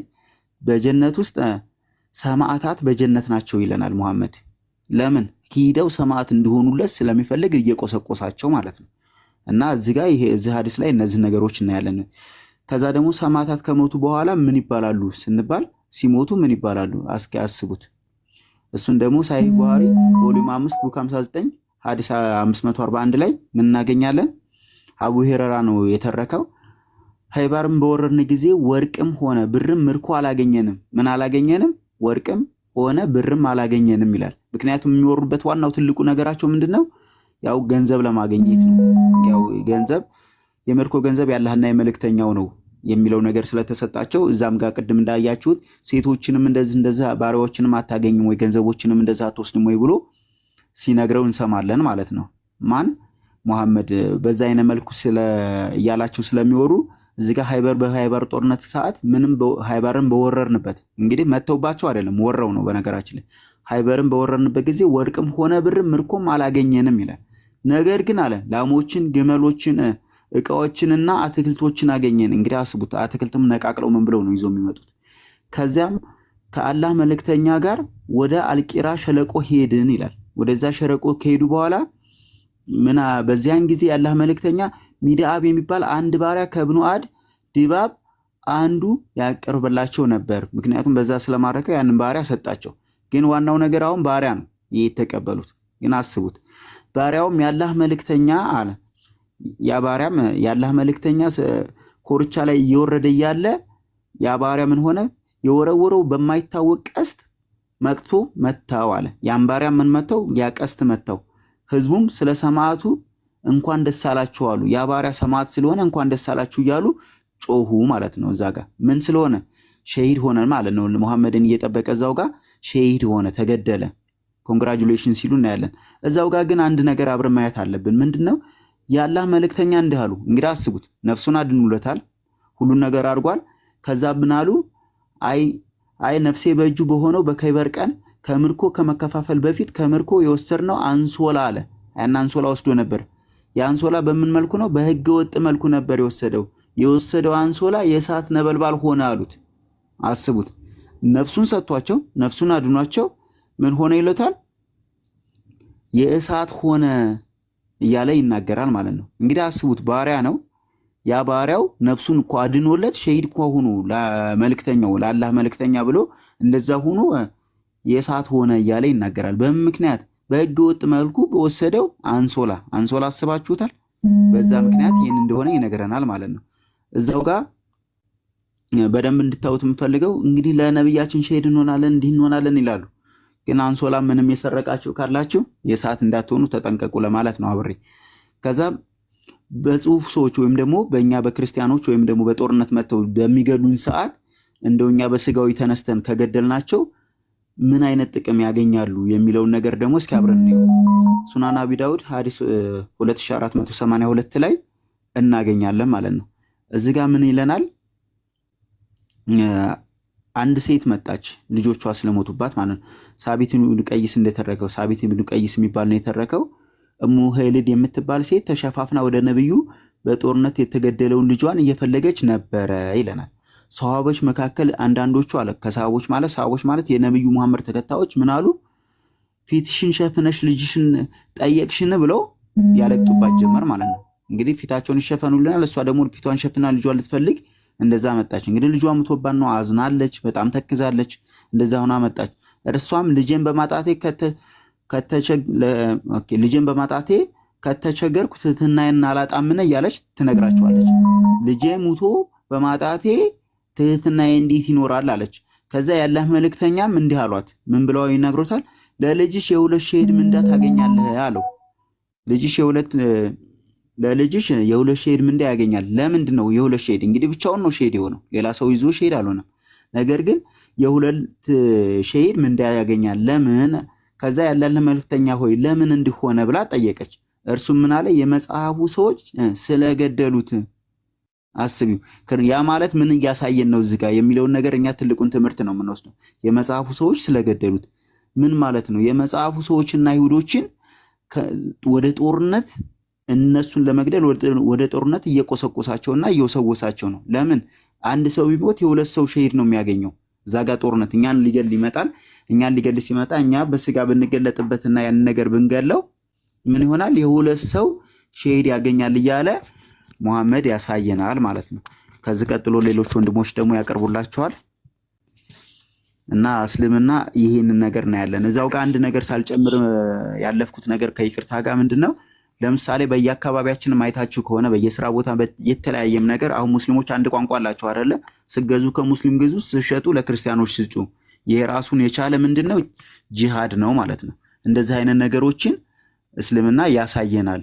በመስሪያ ቤትም በምንም የሚያጉላሉንና ለቅድሚያ ለሙስሊም ወንድሞቻቸው ለምኖቻቸው ሲሰጡ የምታያቸው የራሱ አንዱ የጂሃድ ውጤት ስለሆነ ነው። ጂሃድን በተለያየ ነገር ስለሚፈጽሙ ማለት ነው። ይሄ ደግሞ ቁጥራቸው እስከሚበዛና ቁጥራቸው ከፍ እስከሚል ያው እስልምና ስቴጅ እንዳለው ስለምታውቁ በዛ ስቴጅ የተመሰረተ ነው ለማለት ነው። አመሰግናለሁ። እሺ፣ እግዚአብሔር ይስጥልን። እግዚአብሔር ይስጥልን። አመሰግናለን። አሪፍ ነበር። አሪፍ ገለጻ አድርጋል። አለመዋጋት የሚል ነገር ነበር የያዘው። አስቀድሜ እንደነገርኳችሁ አለመዋጋትና በምን መልኩ መዋጋት ሽልማቱስ የሚል 3 ነጥቦችን አንስቶ ያንን ሲያሳይ ነበር። ልብ ካላችሁት አለመዋጋት ብሎ ያው ሱረቱ አልተውባ የንስሐ ምዕራፍ ቅጥፈት 49 ምናምን ነገር አንስቶ እኛ መዋጋት አንፈልግ ምናምን የሚል ነገር እንዳለው አንስቶ በኢብኑ ከቲር ተፍሲርና በአስባብ ማለት ሰበብ አልነዙል ባይወህዲ በወህዲ እያብራራ ነበር ማሜ ሲያጓጓቸው ምናምን እንዲህ ባሪዎቹ ኖራቸዋል እነዚያ ቢጫጫዎቹ የሮማውያን ሴቶች እያለ ሲያጓጓቸው ተው በቃ ይፈታተናልና ግርስ በቃ አለላችሁ ዝርዝሩ እንዳናስረዝም ያንን ሲያስቀምጥ ነበር። እና በምን መልኩ መዋጋት የሚለው በራሱ በገንዘብ ምናምን ነገር እንዳለ በዝርዝር ሲያስቀምጥ ነበር። ልብ ብላችሁ ካያችሁት በቁርአኑንም በሐዲሱንም በገንዘብ በተለይ በገንዘብ የሚለው ትንሽ ለየት ይላል። እናንተ አሁን በርቆቁ ብሎ ምናምን ነገር የምታዩት ካጠገባችሁ ያለው ሀብታሙ ሰውዬ ቦርጫሙ የሰላም ሰው ሊመስላችሁ ይችላል። ጠዋት ጠዋት እየወጣ እንደምን አደራችሁ እግዚአብሔር ይመስገን ሲላችሁን፣ ጀለስ ግን ሐዲስም እንዳሳያችሁ የሚታጠቁ ጂሃዲስቶችን በገንዘብ የሚያስታጥቅ በራሱ እንደታጠቀ ነው። እና ቤቱ ቁጭ ብሎ ጀለስ ጂሃድ እየፈጸመብህ ነው። እና አንተ ሰላማዊ ሰው መስሎ እስልምና ይሄ ነው ባይዘው በቃ ስነግራችሁ የሰላና ነገር የሚመስላችሁ እንደዚህ ነው።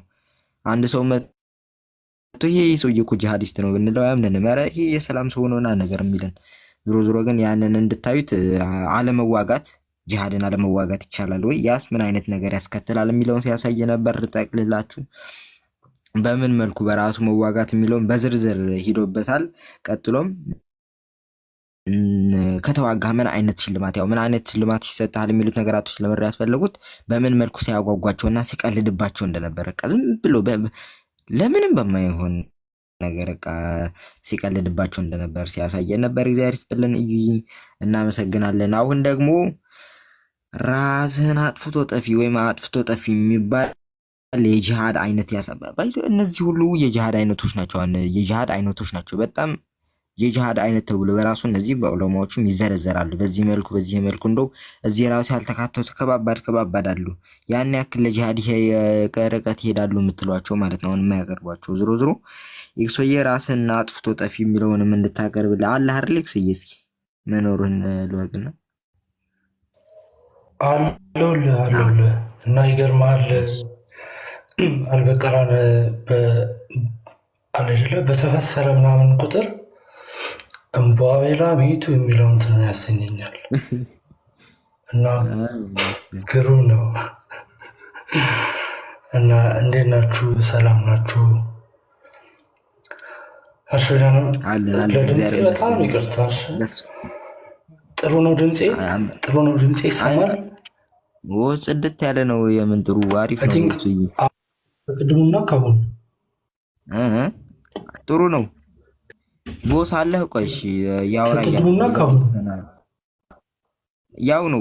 አሪፍ ነው። ጽድት ያለ ነው። እሱዬ አሪፍ ነው። ባይሆን በቦስ ያወራ እያሉ ነው። ይዘረግፋል መሰለኝ አለ ተንፍስ አውራ እያሉ ነው። ይዘረግፋል መሰለኝ። ደብረም አባቱም ይዘረግፈን እያለው በቃ እንዲያንቆ ይዘረግፋል። በቃ አለ ግድ የለም ተውት፣ አያሳልፈውም።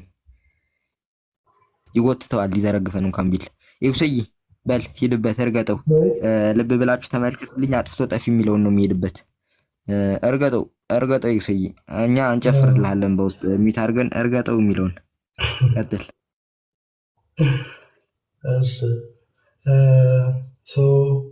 ሰላም ናችሁ? እንዴት ናችሁ? ያው እንግዲህ በደንብ በማስተዋል ብትሰሙ ብታደምጡ አሪፍ ነው እና በብዙ በሰፊ እንትን ብታዩት። ለምንድን ነው ያው ጂሃድ ምን እንደሆነ እንደዚሁ ሃይላይት ሰጥቷቸዋል ቪክናዩ እና ጂሃድ ምንድነው ጀነራሊ ከተረዳነው በኋላ ደግሞ ያው ከጾታዊ ጋር ያለውን ለምንድነው ሴቶች ወደ ጀሃነም ብዙ የሚገቡት እነዚህ አይነት ፐርስፔክቲቮችን እይታዎችን ቸር አምላክ ኦር ደግሞ የፍቅር አምላክ እነዛን እንትን እንድትሉበት ነው። እስካሁን ካያችሁት ኢቨን በነፍስ መደራደር፣ የነፍስ መሸጥ፣ ለአምላክ ነፍስ መሸጥ እነዛ ነገሮች አሉና እነዚህ ምን ስንል ስላስስም እንግዲህ አይሆፕ እንደምትረዱኝ ተስፋ አደርጋለሁ። በጣም በግርምት ነው እና ይህንን ምዕራፍ አጥፍቶ ጠፊ ነው። አያው ግን እንደ ምንድነው መልከ ጥፉ በስሙ ይደግፉ ነገር ነው እና እንግዲህ ቃል በቃል እንፈስረዋለን። ምንድነው የአያ ቁጥር ያው አልበቀራ ላይ ነው እና ያው ሁለተኛው ሱራ 100 ትንሽ ድምጽ ያስተጋባል። እሺ አይ ቲንክ ጨርቃ ጨርቅ ያለበት አካባቢ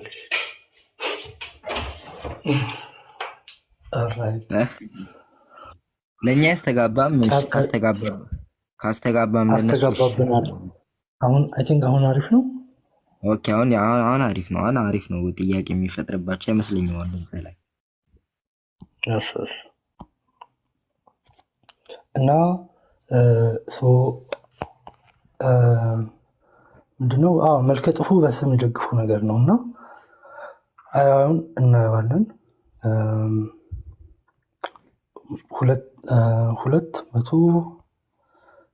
295 አንዴ ዶኪመንት እንተናለና ስናነበው መልክቱ መልካም ነው። ሶሪ እንትኔ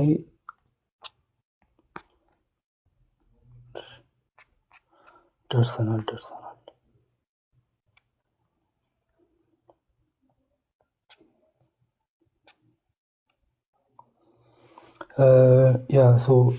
ምንድነው የሚለው በአላህ መንገድ ለግሱ እጃችሁንም ወይም ደግሞ የነፍሳችሁን ወደ ጥፋት አትጣሉ፣ በጎ ስራንም ስሩ፣ አላህ በጎ ሰሪዎችን ይወዳልና ይላል።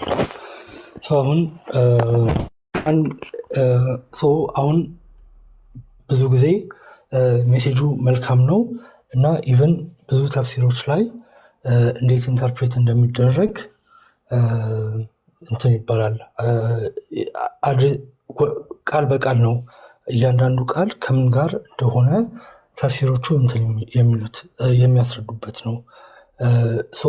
ብዙ ሰዎች ይህንን የሚተረጉሙት አለጀለ መለገስ መስጠት መልካም እንደሆነ እና ምንድነው በእጅ በምትሰራው ነገር እንዳትጠፋና መጥፊያ እንዳይሆነ ተጠንቀቅ ነገር ነው እና አላህ በሚፈቅደው መንገድ እንድትሄድ ነው የሚመክረው። ግን ተፍሲሮቹን ስናይ ለምንድነው እንትኑ የወረደው እነዛን ስናይ ለዛ ነው ቅድም ይሄ መልከ ጥፉ በስም ይደግፉ ነገር ያልኩት። ይሄ አያ የወረደበት ወቅት ይሄ በኮንስታንቲኒያ አይደለም የሚባለው እዛ በነበራቸው እንትን ነው እና ይሄኛውን የኢብን ከቲር ተፍሲሩ ላይ እናገኘዋለን እና ይሄ a man from among the Ansar broke enemy and Byzantine ኮንስታንቲኖፕል ከረንት ኢስታንቡል ማለት ነው እና ምንድነው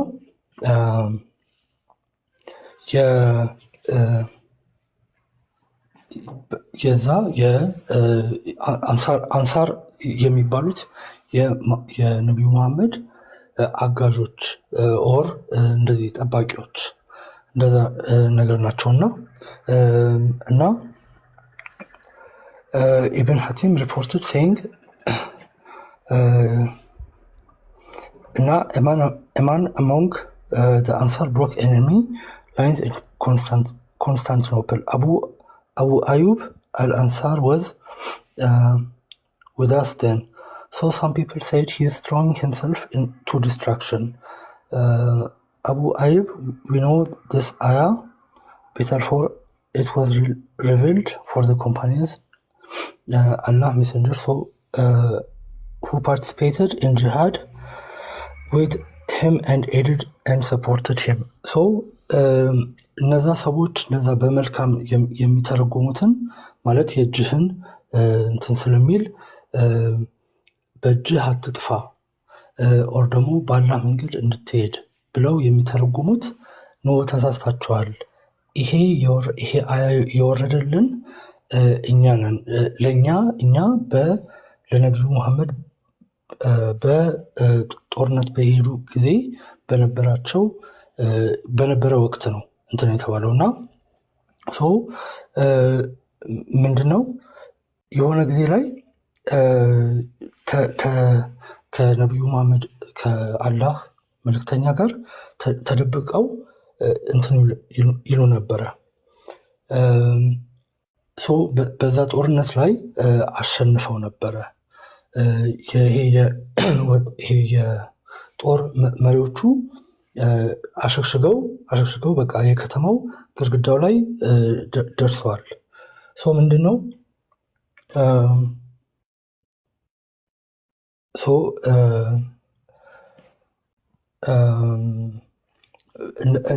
አፈግፍገው እንትን ባሉ ጊዜ የዛኔ የወረደ አያ ነውና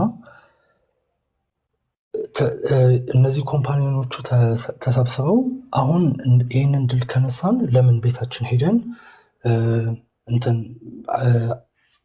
ተስፋፍቷል አሁን እስልምና፣ ስለዚህ ቤታችን እንትን ብለን ንብረታችንን እንጠብቅ፣ እንደዛ በሚሉ ሰዓት ነው ይሄ አያ የወረደው እና ይሄ በአላህ መንገድ ለግሱ ማለት ምን ማለት ነው? በአላህ መንገድ ለግሱ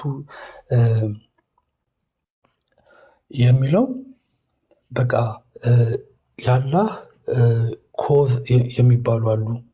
ያ ኮዝ ምንድን ነው? ለአላህ የመገዛቱ አለ እና እንደ እንትን የተጠቀሰው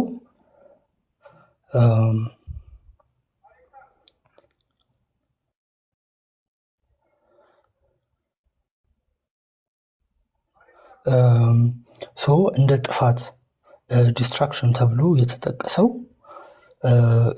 and spend in the cause of Allah and do not throw yourself into destruction ይላል።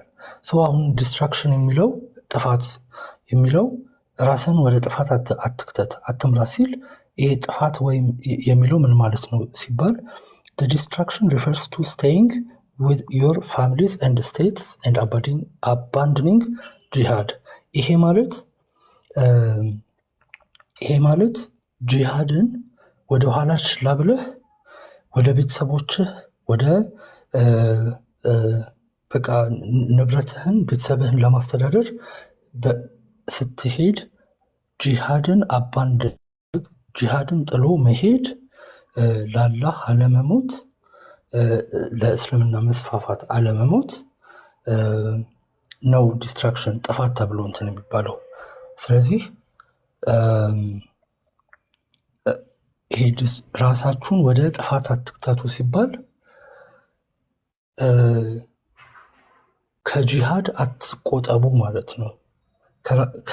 አለሌለ ያው ጂሃድ እስካሁን በተገለጸው መንገድ ማለት ነው እና እንደዛ ተብሎ ነው እንትን የሚለው እና የተለያዩ አተርሚዚ አቡ ዳውድ አልነሳይ እነሱም ተፍሲራቸው ላይም የዘገቡት ነገር ነው እና ምንድነው ሌላም ተጨማሪው እዚሁ አስላም አቡ ኢምራን እንዳለው we were there at the siege of Constantinople. Then Iqba bin Amr was leading the Egyptian force, while the Syrian force was led by Fadlaq bin Ubayd. እና ሁለት መሪዎች ነበሩ። አንደኛው የግብፅን ነበረ፣ አንደኛውን ደግሞ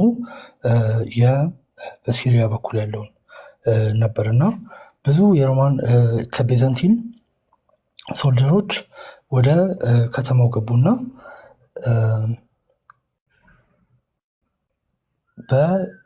ከነሱ ጋር ያው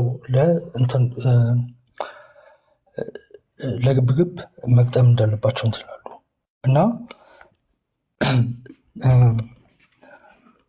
Um, so a Muslim man reigned Roman's line until he broke through them and came back to us. The people shouted, Allah praise is due. He is sending himself himself to certain demise ይላሉ እና ሶ ምንድነው እንትን አሁን ያው አላህ አክበር የሚባለው አለ አይደለ? እንደዛ አድርጎ የሆነ ሰውዬ እንትን ውስጥ ክራውድ ውስጥ ገብቶ ይበታትናቸዋል እና ክራውዱ እንደዛ ብሎ እንትን ይላል። ሶ ስቶሪው ከዛ ጋርም ሪሌት ያደርጋል። ይሄ አላሁ አክበር የሚባለው ካልቸር እና አጥፍቶ መጥፋት ሱሳይዳል እነዛ አሜን ሱሳይድ እንኳን አይባልም። ራስን ማጥፋት አንድ ሰው ራስን ብቻ ነው ኦራሳ ያው አሜን ለወንድ ስለሆነ ጂሃድ ለራስ ብቻ ነው። ግን አሁን አጥፍቶ ጠፊ ሲሆን ራስንም አጥፍቶ ሌላውንም ማጥፋት አለበት እንጂ ለብቻ መግደል ራስን ለብቻ ማጥፋት አኮርዲንግ በዚህኛው እንትን ጋር በዚህኛው አያ መሰረት እንትን ነው። በዚህኛው አያ መሰረት ዌስት ነው፣ ጥቅም የለውም ማለት ነው። እና ይሄኛው አያ ስለ እንትን አይደለም፣ ስለ ምንድነው ይሄኛው አያ ራስን ከዲስትራክሽን ውስጥ ከመክተት ሳይሆን ለገንዘብ፣ ለንብረት፣ ለቤተሰብህ ብለህ ህይወትህን ማዳን እንትን ይላል ነው።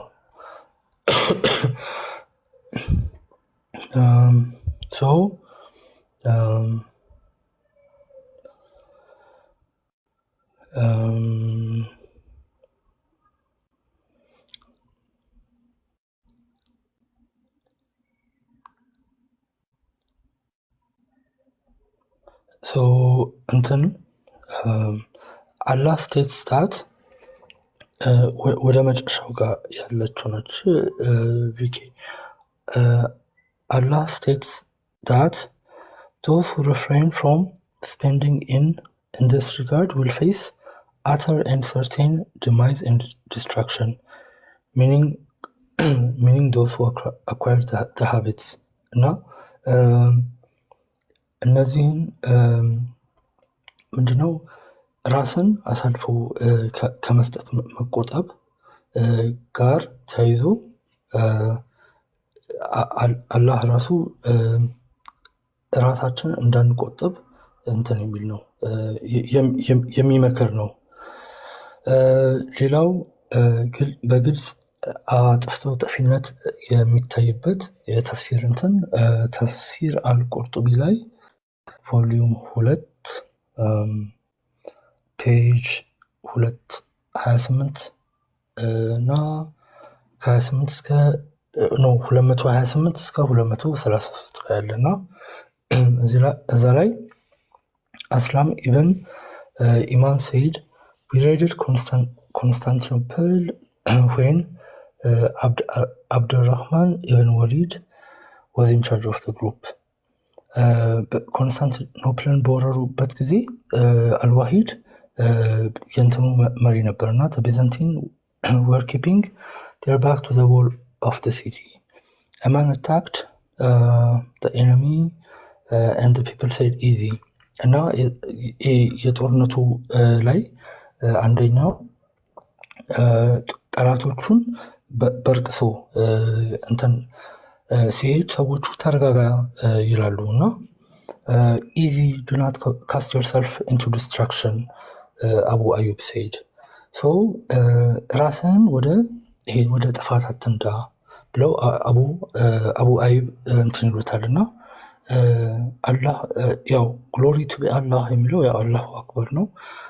this ayah was revealed about us the ansar እነዚህ የነቢዩ መሐመድ አንሳር ረዳቶች ጋር ለረዳቶቹ የወረደ አያ ነው።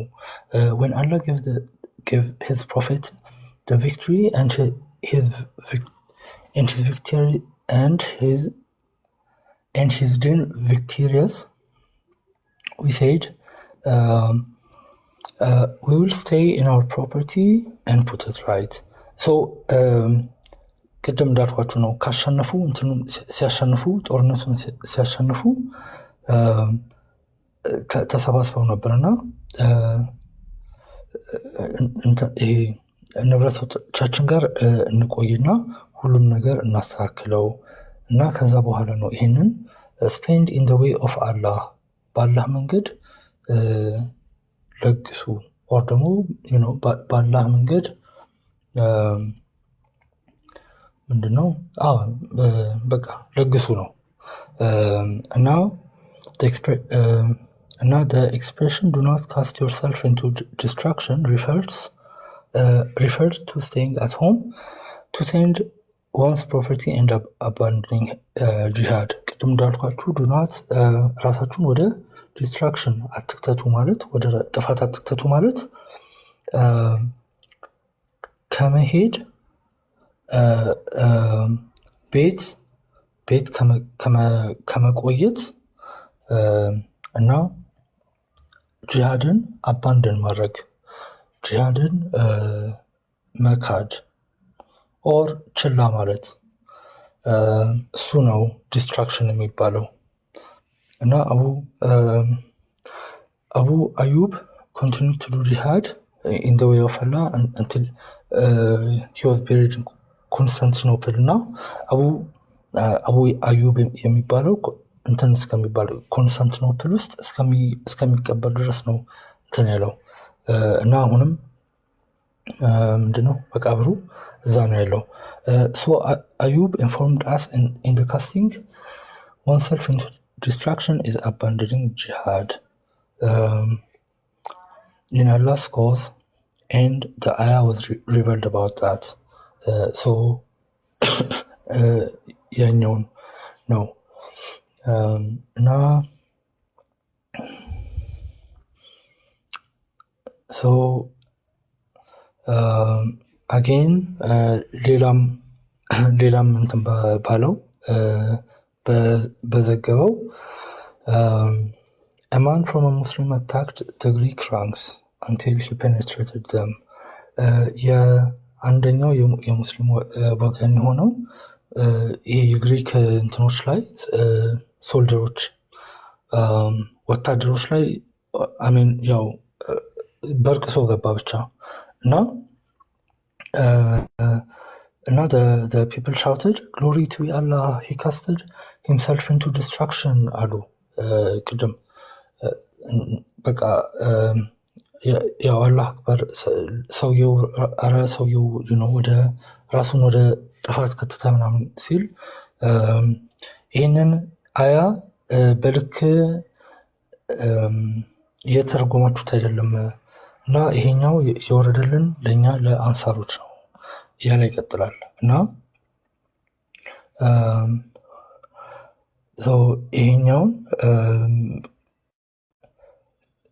ይሄንን እንትን ለመቃወም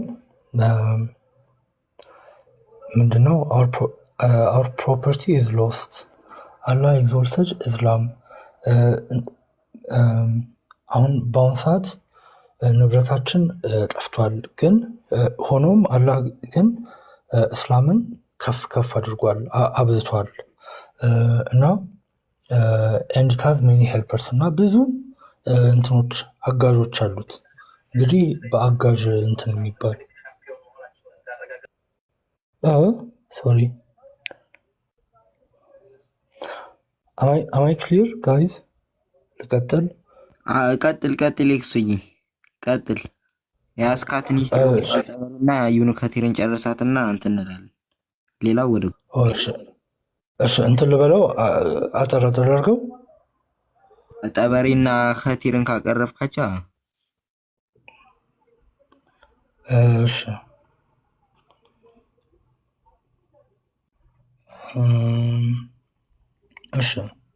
ሶ ያው አልቁርጡቢ ላይ ነኝ እሷን ዋናዎቹን ሃይላይቶቹን እንትን ልበለውና እንትን ወደ ይሄ ሀዲሶች ላይ ለምን ብዙ ጊዜ ተፍሲር አንቀበልም ኦር ደግሞ ተፍሲር እንትን አይልም ኦር ደግሞ ካልተጋጨ ምናምን የሚባል ነገር አለና ምንም የማይጋጭ እንትኖች ናቸው እነዚህ ተፍሲር ተብሎ እንትን ያሉት አትሊስት የሚመጋገቡ ናቸው እና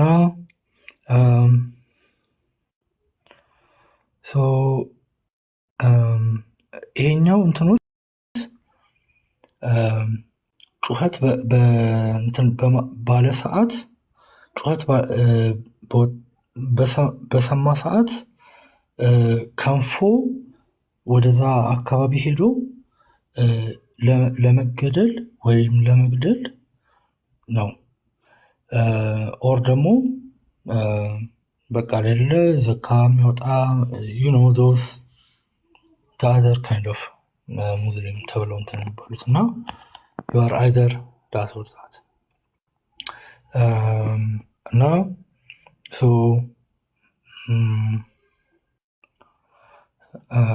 I think ወደ ሀዲሱ ሜቢ ልሂድ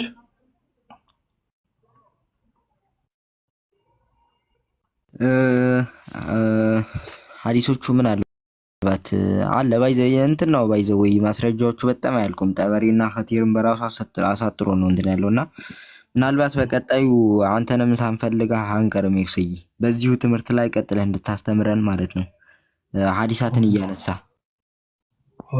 ያው ጠበሪ ነገሩ አጠርስ አድርግላችሁ እንዳልኳችሁ የሐዲስም ማስረጃ አለኝ ብሏል። አንዳንዴ ተፍሲራት ይጋጫልና ነገር ይላል አንቀበልም የሚሉ መጥተዋል። በእርግጥ ሱራ 25 ሱራ አልኑር ቅጥፈት 33 እንዲቀበሉ ተፍሲራትንም ጭምር ቁርአን ቢያስገድዳቸውም ዞሮ ምን እያለን ነበር?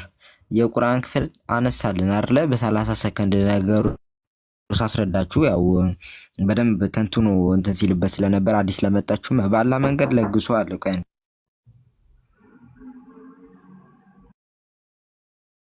በአላህ መንገድ ለግሱ አለ። በእጆቻችሁም ነፍሶቻችሁን ወደ ጥፋት አትጣሉ ይላልና ምናልባት ይሄ ራሳችሁን አታጥፉ ራሳችሁን አትግደሉና ነገር እያለ ይመስላል። በእርግጥ እንደሱ ይመስላል የቁርአን ክፍል ሲታይ ግን በግል አሁን በፈታልና በፈሰረልን ኤክሶ ቁርጡቢና ጠበሪና ኸቲርን አንስቶ እንትን ባለልን መሰረት ነገሩ ምንድነው ከተባለ ራሶቻችሁን ወደ ጥፋት አትጣሉ የሚለው ከምን አንፃር ነው? ራሶቻችሁን ወደ ጥፋት ካልጣላችሁ ነው። አይታችሁታላ ነገሩን ልብ ካላችሁት ራሶቻችሁን ወደ ጥፋት አትጣሉ የተባለው ራሶቻችሁን ወደ ጥፋት ባጥሉ ነው። ምን አይነት ነገር ነው በእናታችሁ? በእርግጥ ይምታታል ነገርየውና በእርግጥ ራሶቻችሁን ወደ ጥፋት ባጥሉ ማለት ለአላህ አሳልፋችሁ ባታጥፉ ማለት ነው። ያው ቁርጥ ምናምን ራሱ በደንብ አልሄደበትም አሳጥረው ስላልኩት እንጂ እነሱ በራሱ ሰፊ ጊዜን ይሻማሉ ይወስዳሉ ነው። ካፊሮች በተሰበሰቡበት ራስን ማጥፋት ይቻላል። እነሱን ማጥፋት ይዛቸው መሄድ ይቻላል። ምናሰብሰብ ባሉበት በተለይ እየተፈቀደ ነው ብለው አስቀምጠውታልና አንዳንድ ሰዎች ራሳችንን አናጥፋም የሚል ነበር ለነርሱ የወረደላቸው የቁርአን ክፍል ነው። እኛ ለአላህ ብለን ራሶቻችንን አናጠፋም በማለታችሁ ራሳችሁን አጥፍታችኋል ነውና በዚህ መሰረት አታጥፉ ያላችሁ ነው አላህ ለኔ ነፍሶቻችሁን ባለማጥፋታችሁ ነፍሶቻችሁን አጥፍታችኋል ነገር ነው የሚላቸውና ይህንን ጽንሰ ሐሳብ አሁን የነገርኳችሁ ጽንሰ ሐሳቡን ነው እንጂ ወደ ተፍሲሩም ወደ ኢስቲሮፋል ጠበሪ አልገባውም በደንብ ዘልቂ እነሱ ሁለቱንም እንኳን አንስቶልናል። እሱ በደንብ አልሄደባቸውም ካለን ጊዜ እጥረት አንፃር ማለት ነው። ፎም ስለገባው ደስ የሚል አለብን። በሌላ ቀን ኤክሶንን በቀጣይ እንፈልጓለን። ምናልባት ይሄኛውን በደንብ እንዲሄድበት አጥፍቶ ጠፊ የሚለው በራሱ ማለት ነው በደንብ እንዲሄድበት እንፈልጓለን። ያው አሁን ካያችሁት ሲያወራ በራሱ ያቃተተ ነገር ነበር። ታመውናል ነገር በጣም እንትን እያለ ነበርና ሐዲሳትን ማስረጃዎች አሉኝ ስላለ ቁርጡቢንም አልቀረለትም ኸቲርም አልቀረለትም። ያው አባታችን ኢብኑ ኸቲርም መተዋል ሐዲሳትንም ይጨምራል ብለዋል። እንዲጨርስልን ምናልባት በሌላ ቀን ሳንፈልገው አንቀርም። ሌሎችም ሶስተኛ ዙር የመጨረሻው ይኖራል። ለአሁኑ ግን ይብቃን። እግዚአብሔር ይስጥልን። እናመሰግናለን። ያቀርባሉ ለማቅረብ የመጡት ያው ግን ካለን ጊዜ ጥረት አንፃር ይህንን እንላችኋለን። የአላህ ጥላቻ ከሁላችንም ጋር የኢየሱስ ክርስቶስን ፍቅር ይሁን ብለን እንዘጋዋለን። አለህ ቦስ ዝጋው በቃ ጌታ አንድ ነገር ሁላችሁም እፎይ ጋር ነው። እሺ ከመሄዴ በፊት አንድ ነገር ልበልኝ እችላለሁ? 30 ሰከንድ በልሽ እና እንሂድ። እሺ አንዴ ቃል በጣም ያዝናናኝ ፓርት ምን እንደሆነ ታውቃለህ? አሁን የጦርና የዘረፋዎች ገንዘብ የአላህና የመልእክተኛው ነው። ለአላህም ለመልእክተኛውም ያን ገንዘብ ይዘህ ትመጣለህ። አንተ ግን ሸሂድ ስትሆን ያለብህ ገንዘብ አይተውልህም። አሁን የፌር ነው ግን አእምሮ ላለው ሰው ዲኪ አይከብድም። ኃጢአት ተሰረየ ሳቁ ስለማያልቅ ነው ወርደን እንጨርሰዋለን። እዚህ ያልቅ ሳቁን እየሳቁ ነበር ቅድም ከተነሳ ጀምሮ እና ወርደን እንቀጥለው። ሳቁ የሚያልቅ አይደለም ይሄ ባይሆን። እሺ እግዚአብሔር ይስጥልን ለነበራችሁ ቀጠሮን ይዛችሁ አውቃችሁ ለመጣችሁ ጨርቆኝ እፎይ ጋር ሁላችሁም። እሺ ቀጣይ ክፍል 3 ይኖራል። ሁላችሁንም እናመሰግናለን፣ እናከብራችኋለን። እግዚአብሔር ያክብርልን።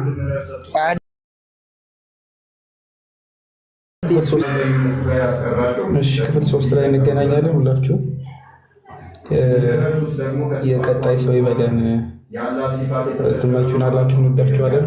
ሁላችሁንም እንኳን አደረሳችሁ ብያለሁ።